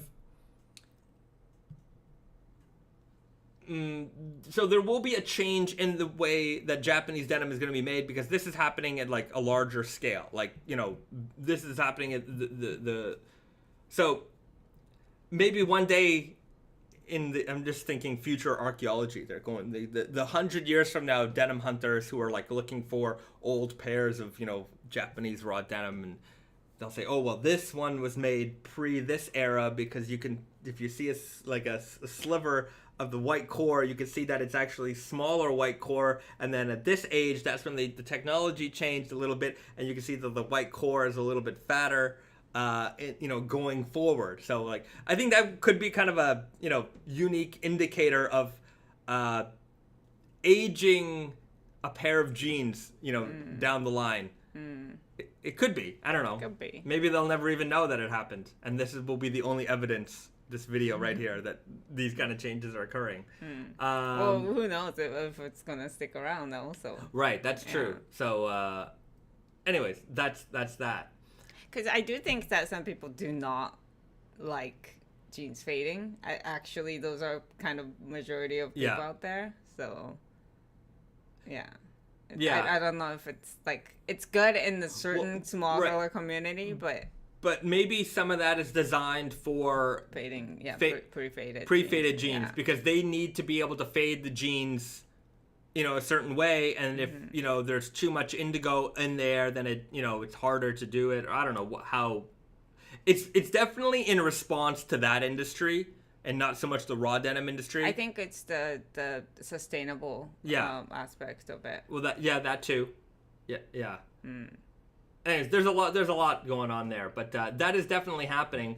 Dennis Wethmer writes, "Are raw denim is raw denim environmentally friendly?"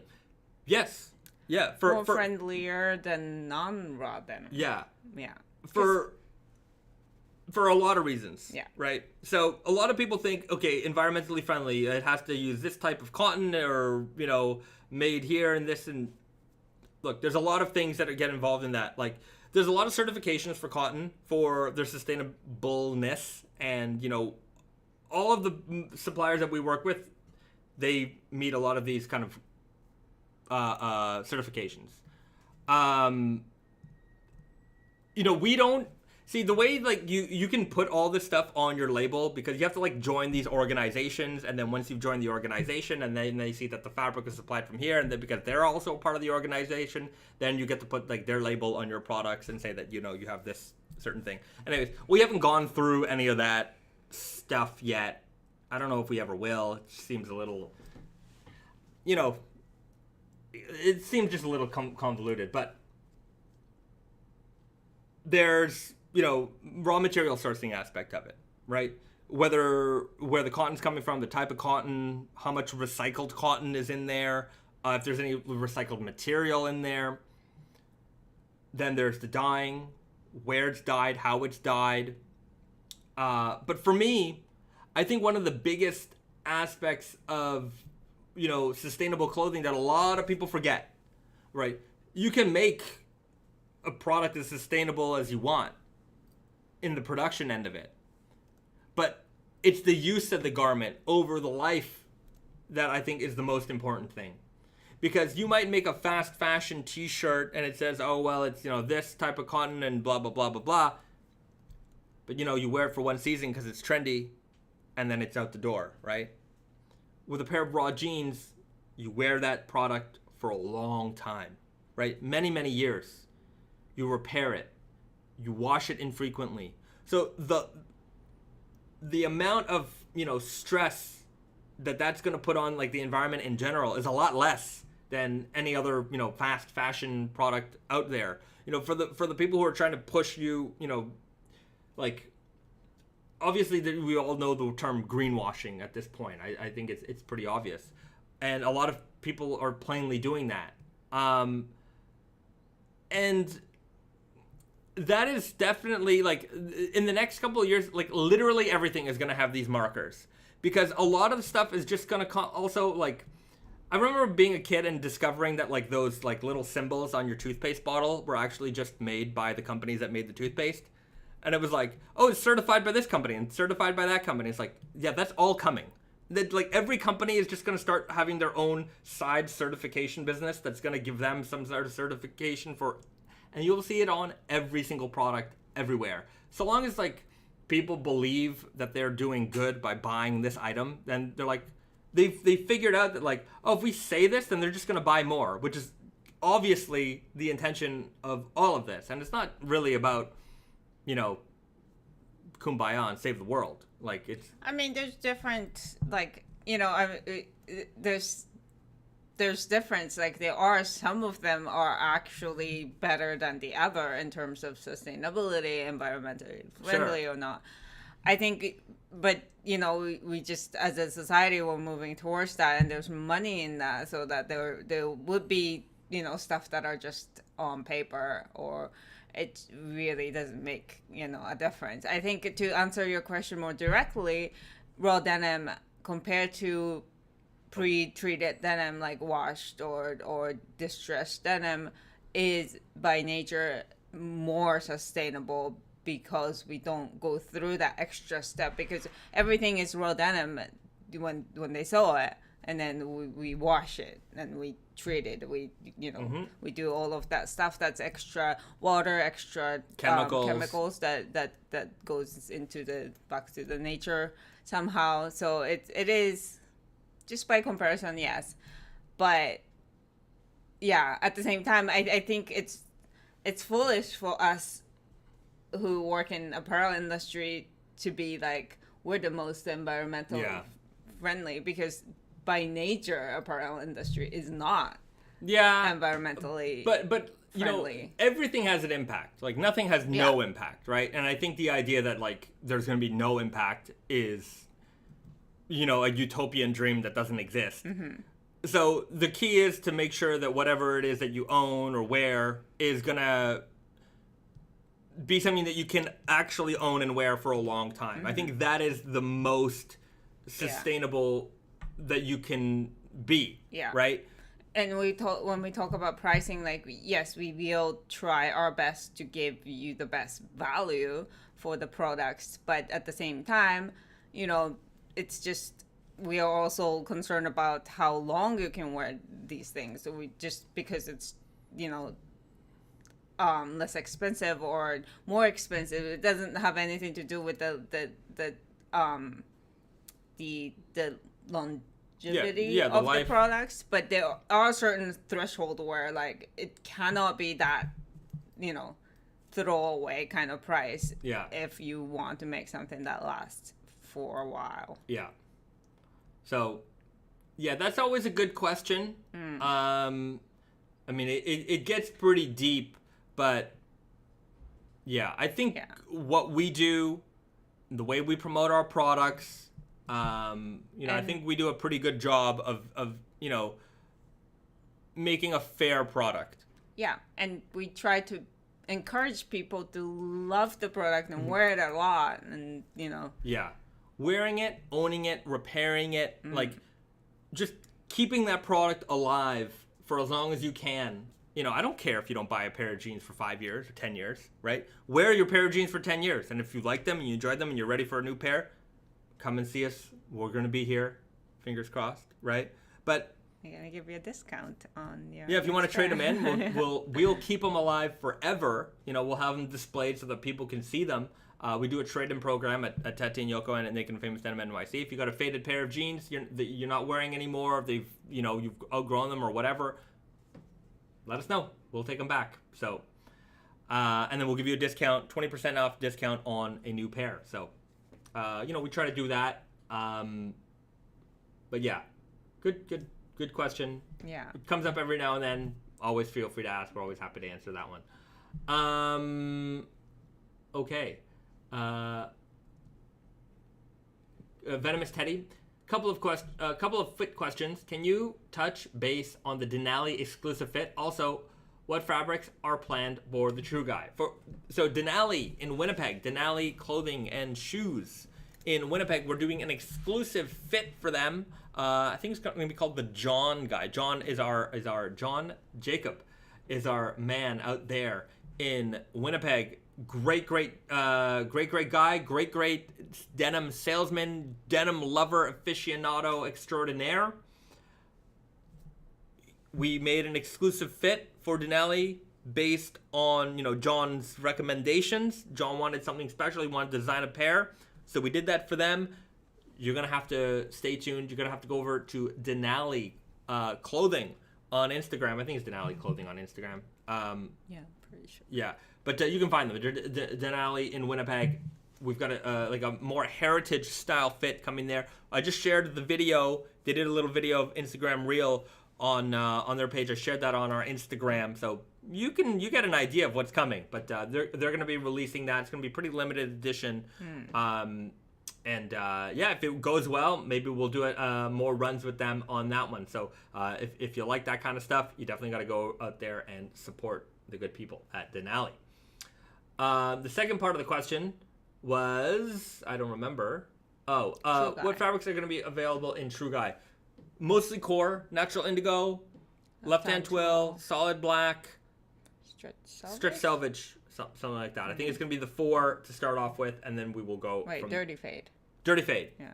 So 4 or 5. Yeah. Anyways, I will confirm everything, but we're going to start off with some core fabrics to start with, and then presumably everything will go well. I think that's going to have a good reaction, and then it will become part of the main assortment with Super Guy, Weird Guy, Easy Guy, True Guy. So we'll have another kind of core fit to go in that assortment. Hopefully. Yeah. Andre Huff, any sashikos on the horizon? Yeah. There's that crazy weave one. Exaggerated weave. Oh, well, that's not sashiko. Yeah. Well, it kind of is. Anyways. What? You'll have to wait and see. We've got stuff coming soon. No sashiko, though, I don't think. At the moment. I think I need a pair of Dirty Fades True Guys. Yeah, you will. You'll definitely enjoy them.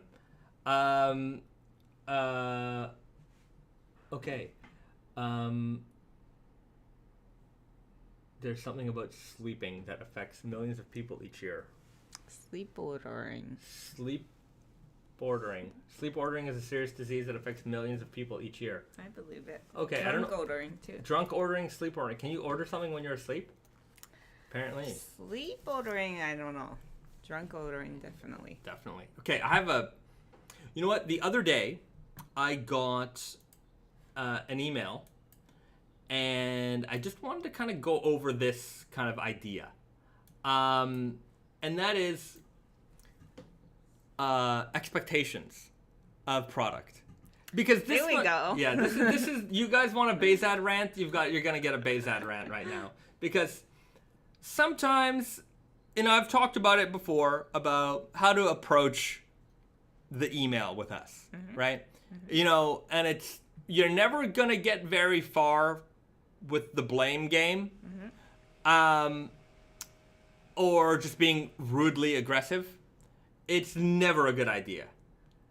So I just want to provide some tips for you on how to approach this topic if it ever happens to you, and how you should talk to us in this way. Because every now and then you get this weird email where someone's expectations of a product are so beyond that I don't know. Like, I kind of just want to be like, look, I want to take you out for a coffee and just ask you about your life, because your expectations have to be are incredible, right? You get the email, hey, I've had these jeans for however long, okay? 5 years. 5 years, okay? I've had these jeans for 5 years, but I've only worn them lightly. Probably only around 2 months worth of wear. Okay, so like the amount of you have no idea how many times I get this email.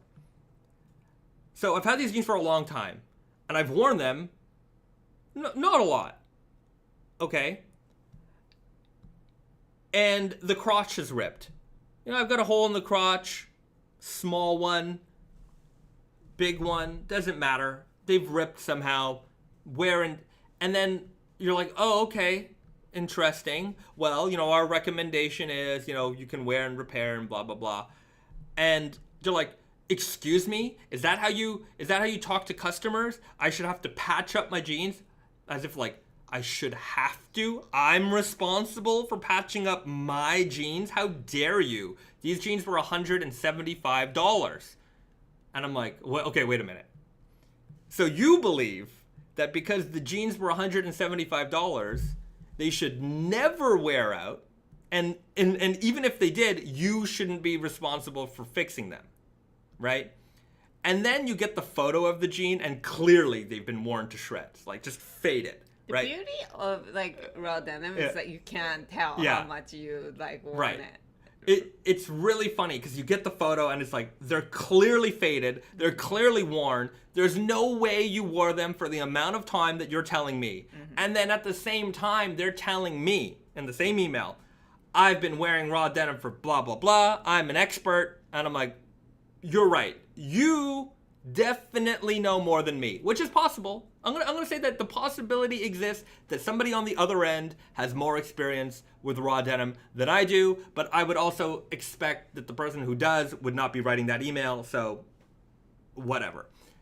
And it's just such this aggressiveness, and then the key line that always hits, I've had jeans that I bought at the mall for 20 years, 10 years, and they've lasted, they don't have even a single rip on them. And I'm like, okay, so you've either not worn them or whatever, I don't know, and they were $20 and they've never had a rip on them. And I'm like, so your expectation is your $20 jeans that you've had for a decade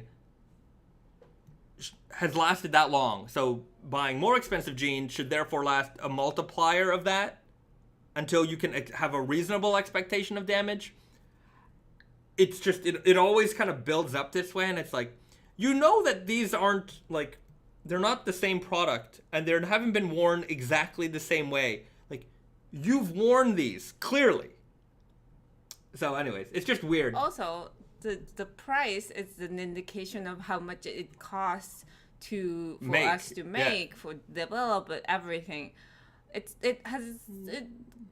it really has nothing to do with how long or how often you can wear them. Yeah, or even how long they should last. Like the most beautiful silk shirt or the most beautiful cashmere sweater will be Those are the most the absolute most fragile fabric in the world. The softest. They're also the most expensive. Yeah, like they're not going to last longer. They're going to be very nice on your skin when you put it on. So yeah.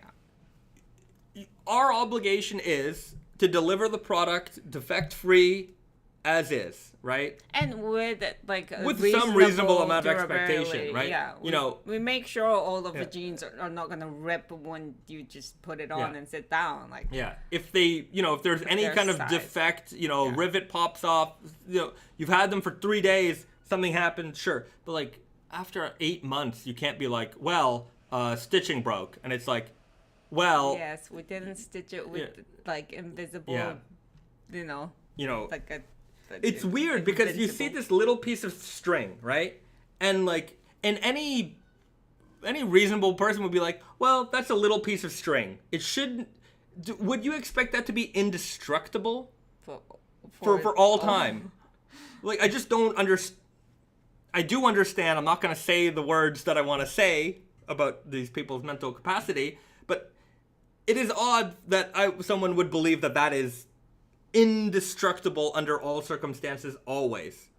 So yeah, it's like, sometimes I get those emails where it's like they're very hardcore aggressive about being absolutely knowledgeable about raw denim. They're super experts, not just regular experts, super ultra ultimate experts. They know everything about jeans because the mall jeans that they bought a decade ago that they probably haven't worn in 10 years still are in perfect condition, and they still have the tags on. Actually, they're so mint because they're so durable. They've had them for 10 years, and I'm just like, okay, and now what do you want from me, right? You want me to give you just a replacement pair of jeans? So we just gave you a jean for 8 months for free. Yeah. And now we need to give you another jeans in 8 months after you wore them out. Yeah.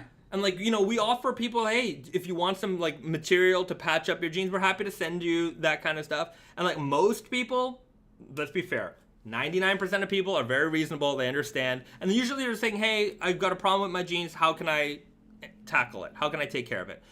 Here's a list of ways to take care of your jeans. And if you want, we can even send you some patches, some scrap fabric, you can fix the jeans up. We'll be like, oh, fantastic, thank you very much, right? Also, there are like businesses that repair jeans exclusively for money. So like you would think that. Yeah, it's kind of like being, having a pair of shoes and the sole's wearing out and being like, oh, these were $800 boots. How dare the soles wear out? And I'm sure the people in the boot community deal with those guys. Yeah, for sure.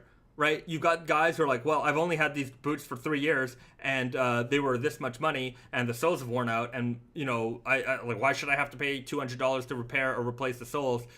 It's like, because soles wear out, and you specifically bought these boots because they have soles that are replaceable, right?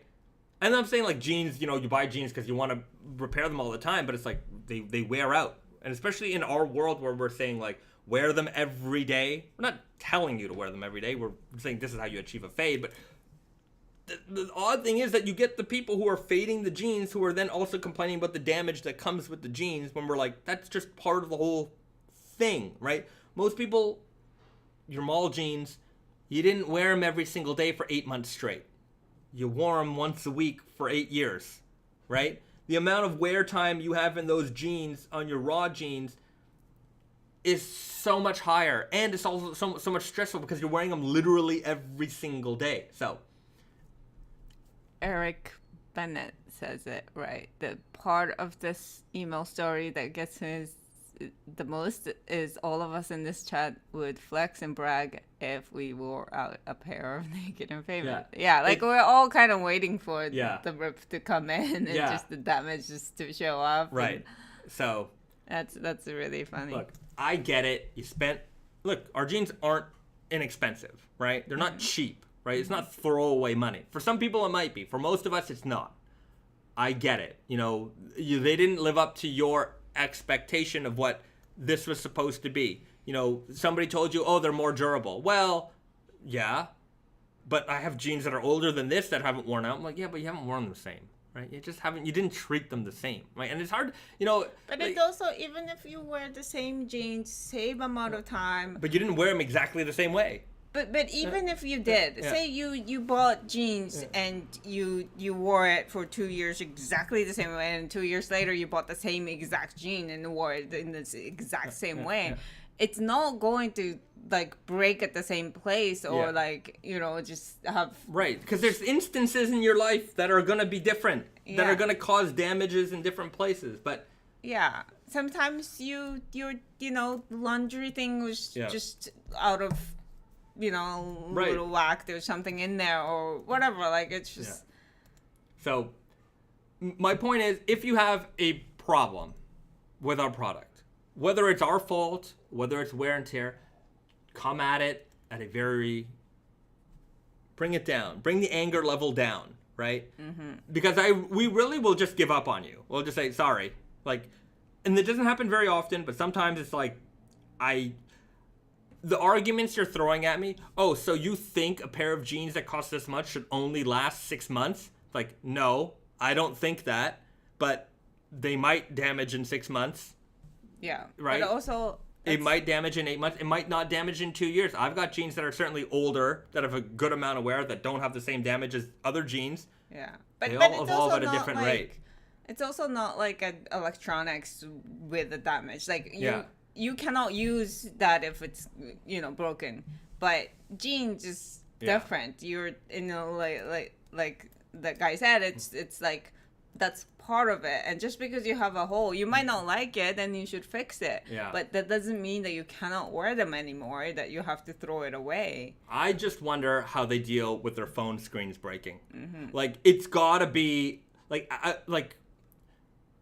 you bought an iPhone, it was $1,200, and they're they drop it, screen breaks, and they're like, well, my phone from 4 years ago, the screen was still good, and that was only $400, and so you should, are they sending that email to Apple? I'm just wondering, because Apple is going to tell them to kick rocks, yes, right? But I'm sure there are some of those emails going to Apple. For sure there are. But I'm wondering if that same person writes that same email, or is their expectation only specifically for jeans that they think that they are supposed to be indestructible because of the price? I don't know. But I think it is one of those things where we all know glass breaks. With fabric, But we all know jeans wear out. We all know t-shirts wear out. At some point, we've all owned a pair of jeans or a t-shirt that, got a hole or wore out, a knee ripped. But it's different when the glass breaks when there's enough impact on them. It's instant. You know what you did. You dropped it. Whereas, with fabrics, it's very subtle, and it happens at very, it's a mystery because you don't know what you're doing. Yeah. Chris Knoll, there's no polite way to say we don't want people like you as customers. Please don't buy anymore. There is definitely no polite way to say it. Look, our aim is to try and mitigate. I don't want to say that to somebody. I want them to be our customer. I want them to understand the product. I don't just want to tell them to go to hell or whatever. Especially right? You have our jeans. You already. You're in, right? You are a customer already, so you just don't want to leave them in a bitter thing. But there's only so much we can do as well. Yeah.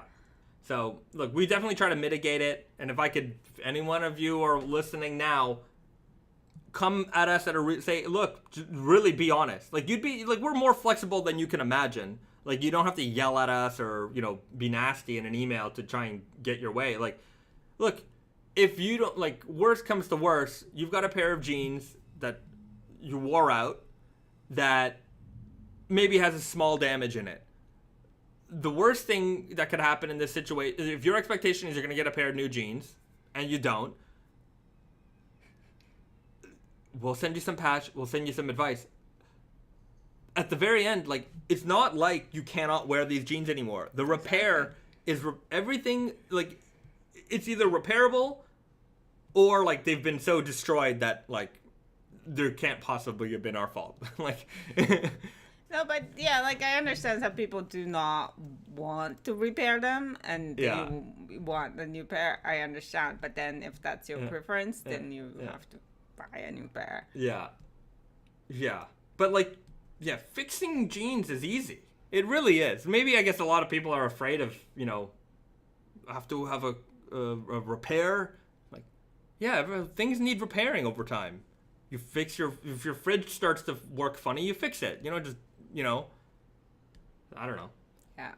Envy. Wait, jeans don't last forever? They can if you keep repairing them. If you keep maintaining them, they can absolutely last forever. Even if you don't, like we've all seen these, like like a 7-year-old jeans that's never been repaired. That's still like kind of shaped like jeans. Yeah. So So. It all depends. Look, I treat my jeans pretty hard. Sometimes they rip, sometimes they don't rip. Sometimes it takes a long time for them to rip. Sometimes it doesn't take. Things happen, and if you do have an issue with us, just explain the problem that you're having. Hey, I got a thing in my repair. Think I might be premature. Is there anything you can do to help me? Mm-hmm. Right? And if we look at it and we think, oh, you know what, that might be something that is premature or a defect, we're gonna admit it. Like, I don't want you to like have a pair of jeans that you're salty with, right? I really don't. That's a bad feeling. But at the same time, I can't live up to your. If you have impossible expectations, I can't live up to that. I can't live up to the idea that you have that your jeans should be literally indestructible. I have a pretty normal life. I'm like, I don't know what your normal life is. Mm-hmm. Yeah, I've literally had people who are like, I ride my bike every day. Like, I just do normal things. I'm like, you ride your bike every day in these jeans, and they're like, they wore out after 6 months in the crotch, and I'm like, yes, okay. And like, well, my other ones didn't. I'm like, okay. And now you're 50-50, right? Like, it's weird anecdotal evidence also. Yeah. It's like, okay, well, what else in your life has happened? But but also like a lot of the times, like I find it funny people like complain about like fabric, right? Like fabric being like this in this spot. Like I don't know what the good like example is. Like, well, like this part like like faded funny or like looks funny after wash or whatever. And then it's like, okay, so we make fabric all at once. Yeah. These are like, right. thousands of meters made all at once with, everything is just like, it's not like we're doing something on the this spot. Specific spot. The rest of the jeans is fine. Yeah. Then there was something that happened in your life that happened at that spot. Yeah, like, that's true. Yeah, you do. That is definitely a weird one that you get the email where it's like, my jeans faded funny here, and it's like, yeah, man, we don't specifically treat the upper thigh of a jean or like every 17 and a half meters of fabric. We just are like, here, let's make a little something. We'll drop some acid on there, like. That happened. That was you. Okay, that was you. We don't do that. Like, so yeah, it is. Sometimes it is a little interesting. The complaints we get. Look, we're gonna get weird complaints from time to time. Mm-hmm. I just put it out there. It's because it's a little bit funny, but I'm also a little serious about it, and just having people understand what to expect with a pair of jeans. But I don't want anyone to be high and dry. We try our best to like make sure that even if you do have a bad experience, and your experiences are always subjective, and you're entitled to your situation, of course. So look, we try to mitigate it. We try to give you some advice how you can take care of that, things to take precaution in the future. Sometimes people aren't happy with that response. Okay, we're certainly not able to make everybody happy. I know that, but if you come at us with an aggressive tone, it's definitely going to be a bad time. And it also makes like, You would never say some of those. Well, I think that's not true. Some people will definitely say that to people in their face because I've worked retail and I've seen people be crazy. But anyways, try to be a little bit more understanding and reasonable when it comes to, expectations of how clothing should wear. I think it's pretty unreasonable to expect a crotch not to blow out eventually or ever, right? Mm-hmm. That's really a weird one for me. It's like, and when the jeans are clearly faded, like just they're so faded. Like if I've had them for 2 weeks and the crotch ripped, I'm like, you know what? Whether that was your fault or ours, yeah. Well, you know what? Well, we're gonna help you out. Okay, you've had those for 2 weeks. Okay, let's deal with this. I've had these jeans for 2 years. I've had these jeans for a year and a half, and the crotch blew out. I'm like, it happens, right? That's not. And sometimes they'll just pose the question like, "What is that normal?" I'm like that's actually the question that the way they word it. Is it normal that your jeans only last 18 months? I'm like, is it normal that our like? I reject the question because that's not our intention to make them like by you saying that you're listening. Well, your jeans only last 18 months. I'm like, no. Yeah. Right. I mean, that's a very triggering way of asking. Yeah. Very like passive aggressive. Yeah. Ask that question. It's gonna be a bad time. Yeah. Don't ask it like that. Like you know the answer is like. Yeah. Actually, yes. We designed our jeans specifically to last that many days, and So, all right. Ray Tattooed Boy. He's got the answer. Here's the answer to no more crotch blowouts. Hear me out. Crotchless denim. You're welcome. There you go.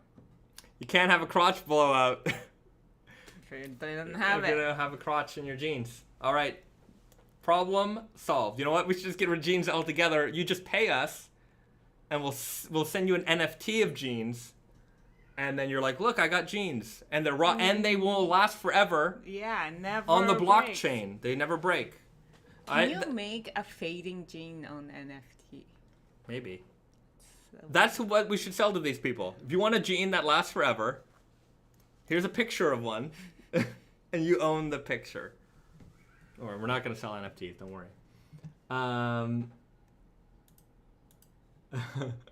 Okay. Ray Tattooed Boy, I'll start on the art. Draw a ding-dong or something. Well, there you go. How about a crotch snap-on protector? Okay. We're brainstorming here, guys. What's that? What? It'll be crotchless, but if you want to have a crotch protector, you can just add it on.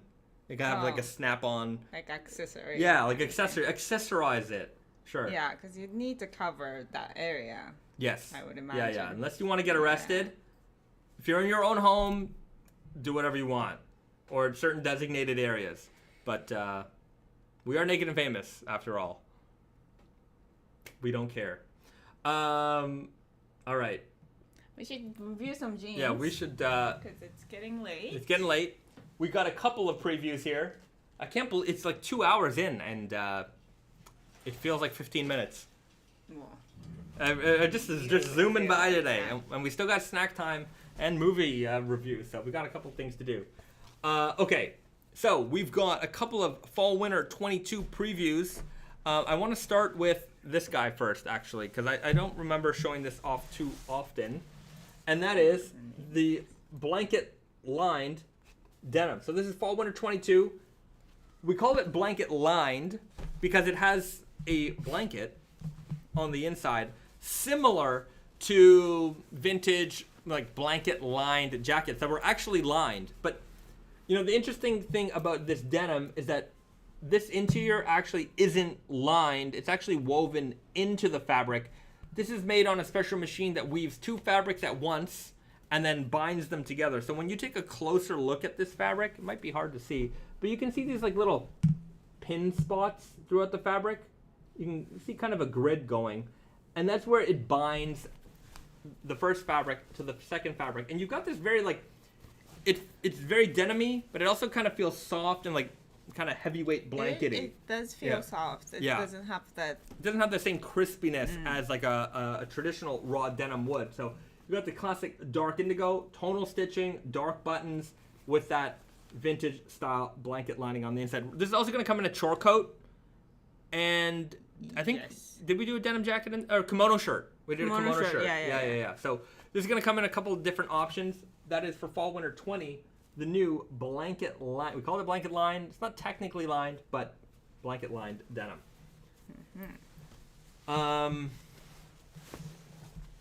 Chris Knoll, please send a picture of your crotch so we can have our crotch specific expert examine what happened. Okay, I gotta tell a story. I gotta tell this story because sometimes we get creepers.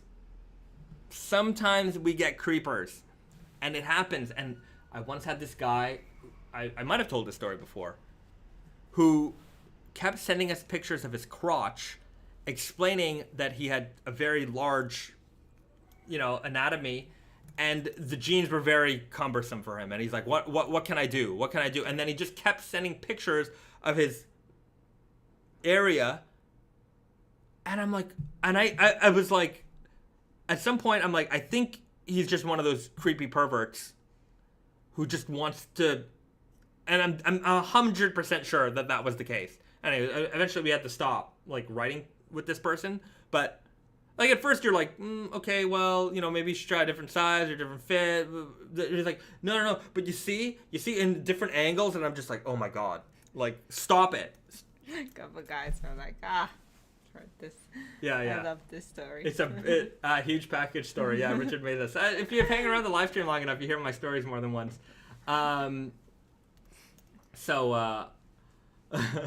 Ray Tattooed Boy, I'm sorry, I'll stop sending those emails. Yeah, if this is you, I don't appreciate it, but unless it's a real concern. Yeah, message received. Okay, how about that? If that helps you acknowledge, anything, message received, can't help you. Tell the package. Oh, that's a good one. The God that doesn't exist writes, tell the package guy he can get it hemmed. Well, there you go. There's a solution. I will. Venomous Teddy, now you're inviting more crotch posters. Yeah, that's exactly what I'm doing. The new. It's a little funny sometimes. Like we post because we're showing off jeans and like all of our pictures are crotch and butts and all that, and it's like it's a little weird if you think about it. I guess so. Yeah, I mean but whatever. Like we're not doing it in like that way. Yeah, no, I know, but obviously, but it could be misconstrued or some people. Anyways. But it is funny. A lot of crotch talk in this industry. Yeah. How does a crotch fit? The crotch rip, crotch blow up. Yeah. Okay. Bulge guy. No, I'm not gonna entertain that. He's gonna send me more pictures. How do they look? Is this good? You know what? That's for another brand, not us. Okay, on to the next. Fall/winter previews. We've got two new canvas options. So, heavier weight, particularly rigid. What's the weight on the? I think they're like 13 and a half or 14. 14. I think it's over 14. So what's the name of this? This is the raw cotton canvas. So. Yeah, raw cotton. Let's try to get some ASMR thing going here. They're particularly crunchy. 14 ounce. 14 ounce. So heavier weight. We've got in the olive green and like this, kind of earth tone as well. So two color options here. This is kind of living in the world of, the raw cotton slub. The we did what did we do the previous season? Raw cotton canvas. Raw cotton slub. There's something else. Anyways, colored denim options. Colored denim. Well, this is canvas, but like colored jean options. Just like indigo denim alternatives. Heavier weight, a little bit more, rugged fabrics in this world. So, back in the day, we used to do a lot of like we had a jean called the Selvedge Chino, which we still have a little bit of, but we used to do that in a lot of colors. And it worked great, as not everybody can wear blue jeans every day, or they want to just elevate their style a little bit with more colorful items. So we've got these great earthy tones, great for the fall. I think they're going to be really nice. We do really well with like duck Selvedge, but duck is like 11 ounce. It's a 10 ounce maybe. Like it's a lighter weight, right? And so, this is just like a heftier version of that. And these are non-Selvedge, but price point wise, I think these are like 162. So they're on the better price point side of things. So yeah, new heavier weight canvas options in some great color coming this fall. Kind of like in the world of natural seed and things like that. So natural seed is more comfort driven though. Yeah, but it's also color. Like as a non-indigo. Like like in the last couple of years, especially like on Instagram, like I've just seen so much like a crew denim, and it's becoming more and more accepted in the raw denim kind of world, workwear, heritage kind of better dressing world, and so we thought some more color options would be another welcome addition there. So that's coming this fall. And then this one was... We called it Perfect Blue. Right. Slub Stretch Selvedge. Can't cut this. A little bit of a loose thread there on the patch. Perfect Blue Slub Stretch Selvedge. This is made with a pure indigo, so synthetic indigo. And it's got this great kind of, it's not quite natural indigo. It's not quite like that dark indigo. It's got a little bit of a warmer tone to it. It's also helped by like the natural colored cotton on the inside. So it's a great blend. 12.5 ounce weight, slub stretch. Like this base from us. We've done this in a couple of different things. So I just think this is a nice warmer toned indigo. With stretch, with slub. So you're going to get some great fading off of this one. It's kind of like, if the Japan Heritage had stretch, that's what this base would be. So it's a great... very slubby. It's similar as the Golden Hour that we just released this spring. Right. The base, the construction is the same. Different color. This one is a little bit more of a dark indigo, but still not like... black. Yeah. And this one has orange stitching, which we don't really do that often. We only do it on like 11 ounce stretch Selvedge and some seasonals, but like this one, it's kind of... It's got a really nice classic tone. Yeah. And especially for the streakiness of the denim, I think that's a nice, elevated detail. If you're coming from like a left-hand twill or a stretch Selvedge and you want to just kind of get into that slubby world, this is an easy way to get into it. And I think the color is really nice as well.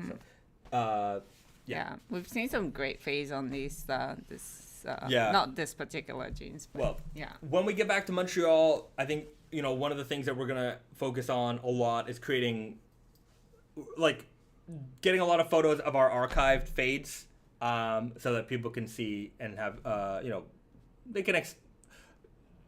they can like a lot of people want to see how these jeans have faded in the past, but like we might have this fabric base faded in something else, and then that can give people an idea of what these are going to fade like down the road. Brendan R, what determines whether the denim will be a more vertical or horizontal fader? The warp. The more slubby the warp is, the more vertical fading you're going to get. All right. Have reference for the fades. That's right. That's what we should. That's what our aim is there. Okay. Especially our core. Like we really should have a reference picture in the product. Yeah. With the core. In the product. Yeah. That'll come. That'll come. Okay. Let's get into movie time, then snack time. So we've got a fun film here to recommend. Bad Times at the El Royale. I don't know how many of you have seen this one. I feel like this is a sleeper. Like a lot of people might not know about this one. I do like recommending this film. It says it right on the front, the best thriller in years. This is a great thriller. if you're a fan of like Quentin Tarantino movies, very Tarantino. This is I would say this is as close as it can get. Yeah. If you didn't know that this wasn't Quentin Tarantino, you might assume that this is Quentin Tarantino. So, a lot of action and the suspense in this movie is great. I would say that it's hard to watch again because you know what's going to happen, which is unfortunate with thriller type films, like whodunit kind of films. I think that's the. Yeah, that's like like the first time you watch it, that's the pull. Yeah. But the second, third time, I think because this movie is not just that, like, what's going to happen, who done it. Like, it's more to it than that. Like, the process is actually very good. Like, good acting, good lines. Great all around.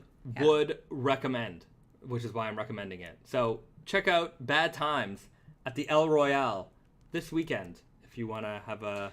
It's actually suspenseful thriller to watch. It's a relatively new movie in our Yeah. We always. I think this came out in like 2018. Yeah, right. 2018. Yeah. Anything after 2010, we don't really watch. Yeah, it's I like the old ones. I like the old everything. To go with that spicy movie, we have a spicy snack. Yes. So this is a series of chips that we see, like strong flavored, strong chips. There's like a sour cream and onion. Yeah, and it's just like it's more flavorful. Yeah. Like the powder, there's extra powder on this. But it's also in the series of Caramucho. Caramucho is one of our favorite. Yeah. Chips brands. Series, yeah. I guess like it's spicy, but it's delicious. Yeah. And so it's like that combo. And it's from Thailand. Yeah. I think. Yes. It has Thai on it. Yeah, this is a Japanese brand, but this was made for the Thai market. It's got the Thai writing here. On the back, they even had to put the Japanese label on top of the Thai. So... It's like a re-import. Actually, it's a fake. Oh. Interesting. Oh, we got tricked. Oh, yeah. It is a fake. So, sometimes when they do... like import products from another country, they put like the sticker so that you can see the nutrition information and stuff, but you can see it's actually printed on to make it look like that. So I don't know if this is actually we got a Thai product or they just made it look like a Thai product by putting all this Thai writing on here. Interesting. So we might have been duped. So I was expecting extreme heat because we've got like above 5 chilies, 6 chilies, and I would think that 6 chilies breaking the limit on a Thai spicy product is going to be pretty spicy. Yeah. So I think it might be real products in Thailand. It might be. And we just like... But this wasn't an import. Yeah. This was a domestically made... Anyways. Made in Vietnam, though. So all right. Close enough. So imported from somewhere else. Bootleg chip.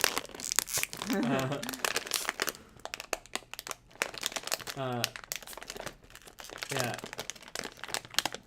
This feels like a Top Gun chip. There we go. All right. There is literally like 5 chips in here. Yeah. Well. Not literally, but it smells good. Smells kind of sweet. Smells like a Southeast Asian food smell. You know what I mean? Yeah. Okay. So let's just take a look at that chip here. Pretty standard looking potato chip. Ridged, a little bit on the thicker side. I like that. Kind of reminds me of a Ruffle.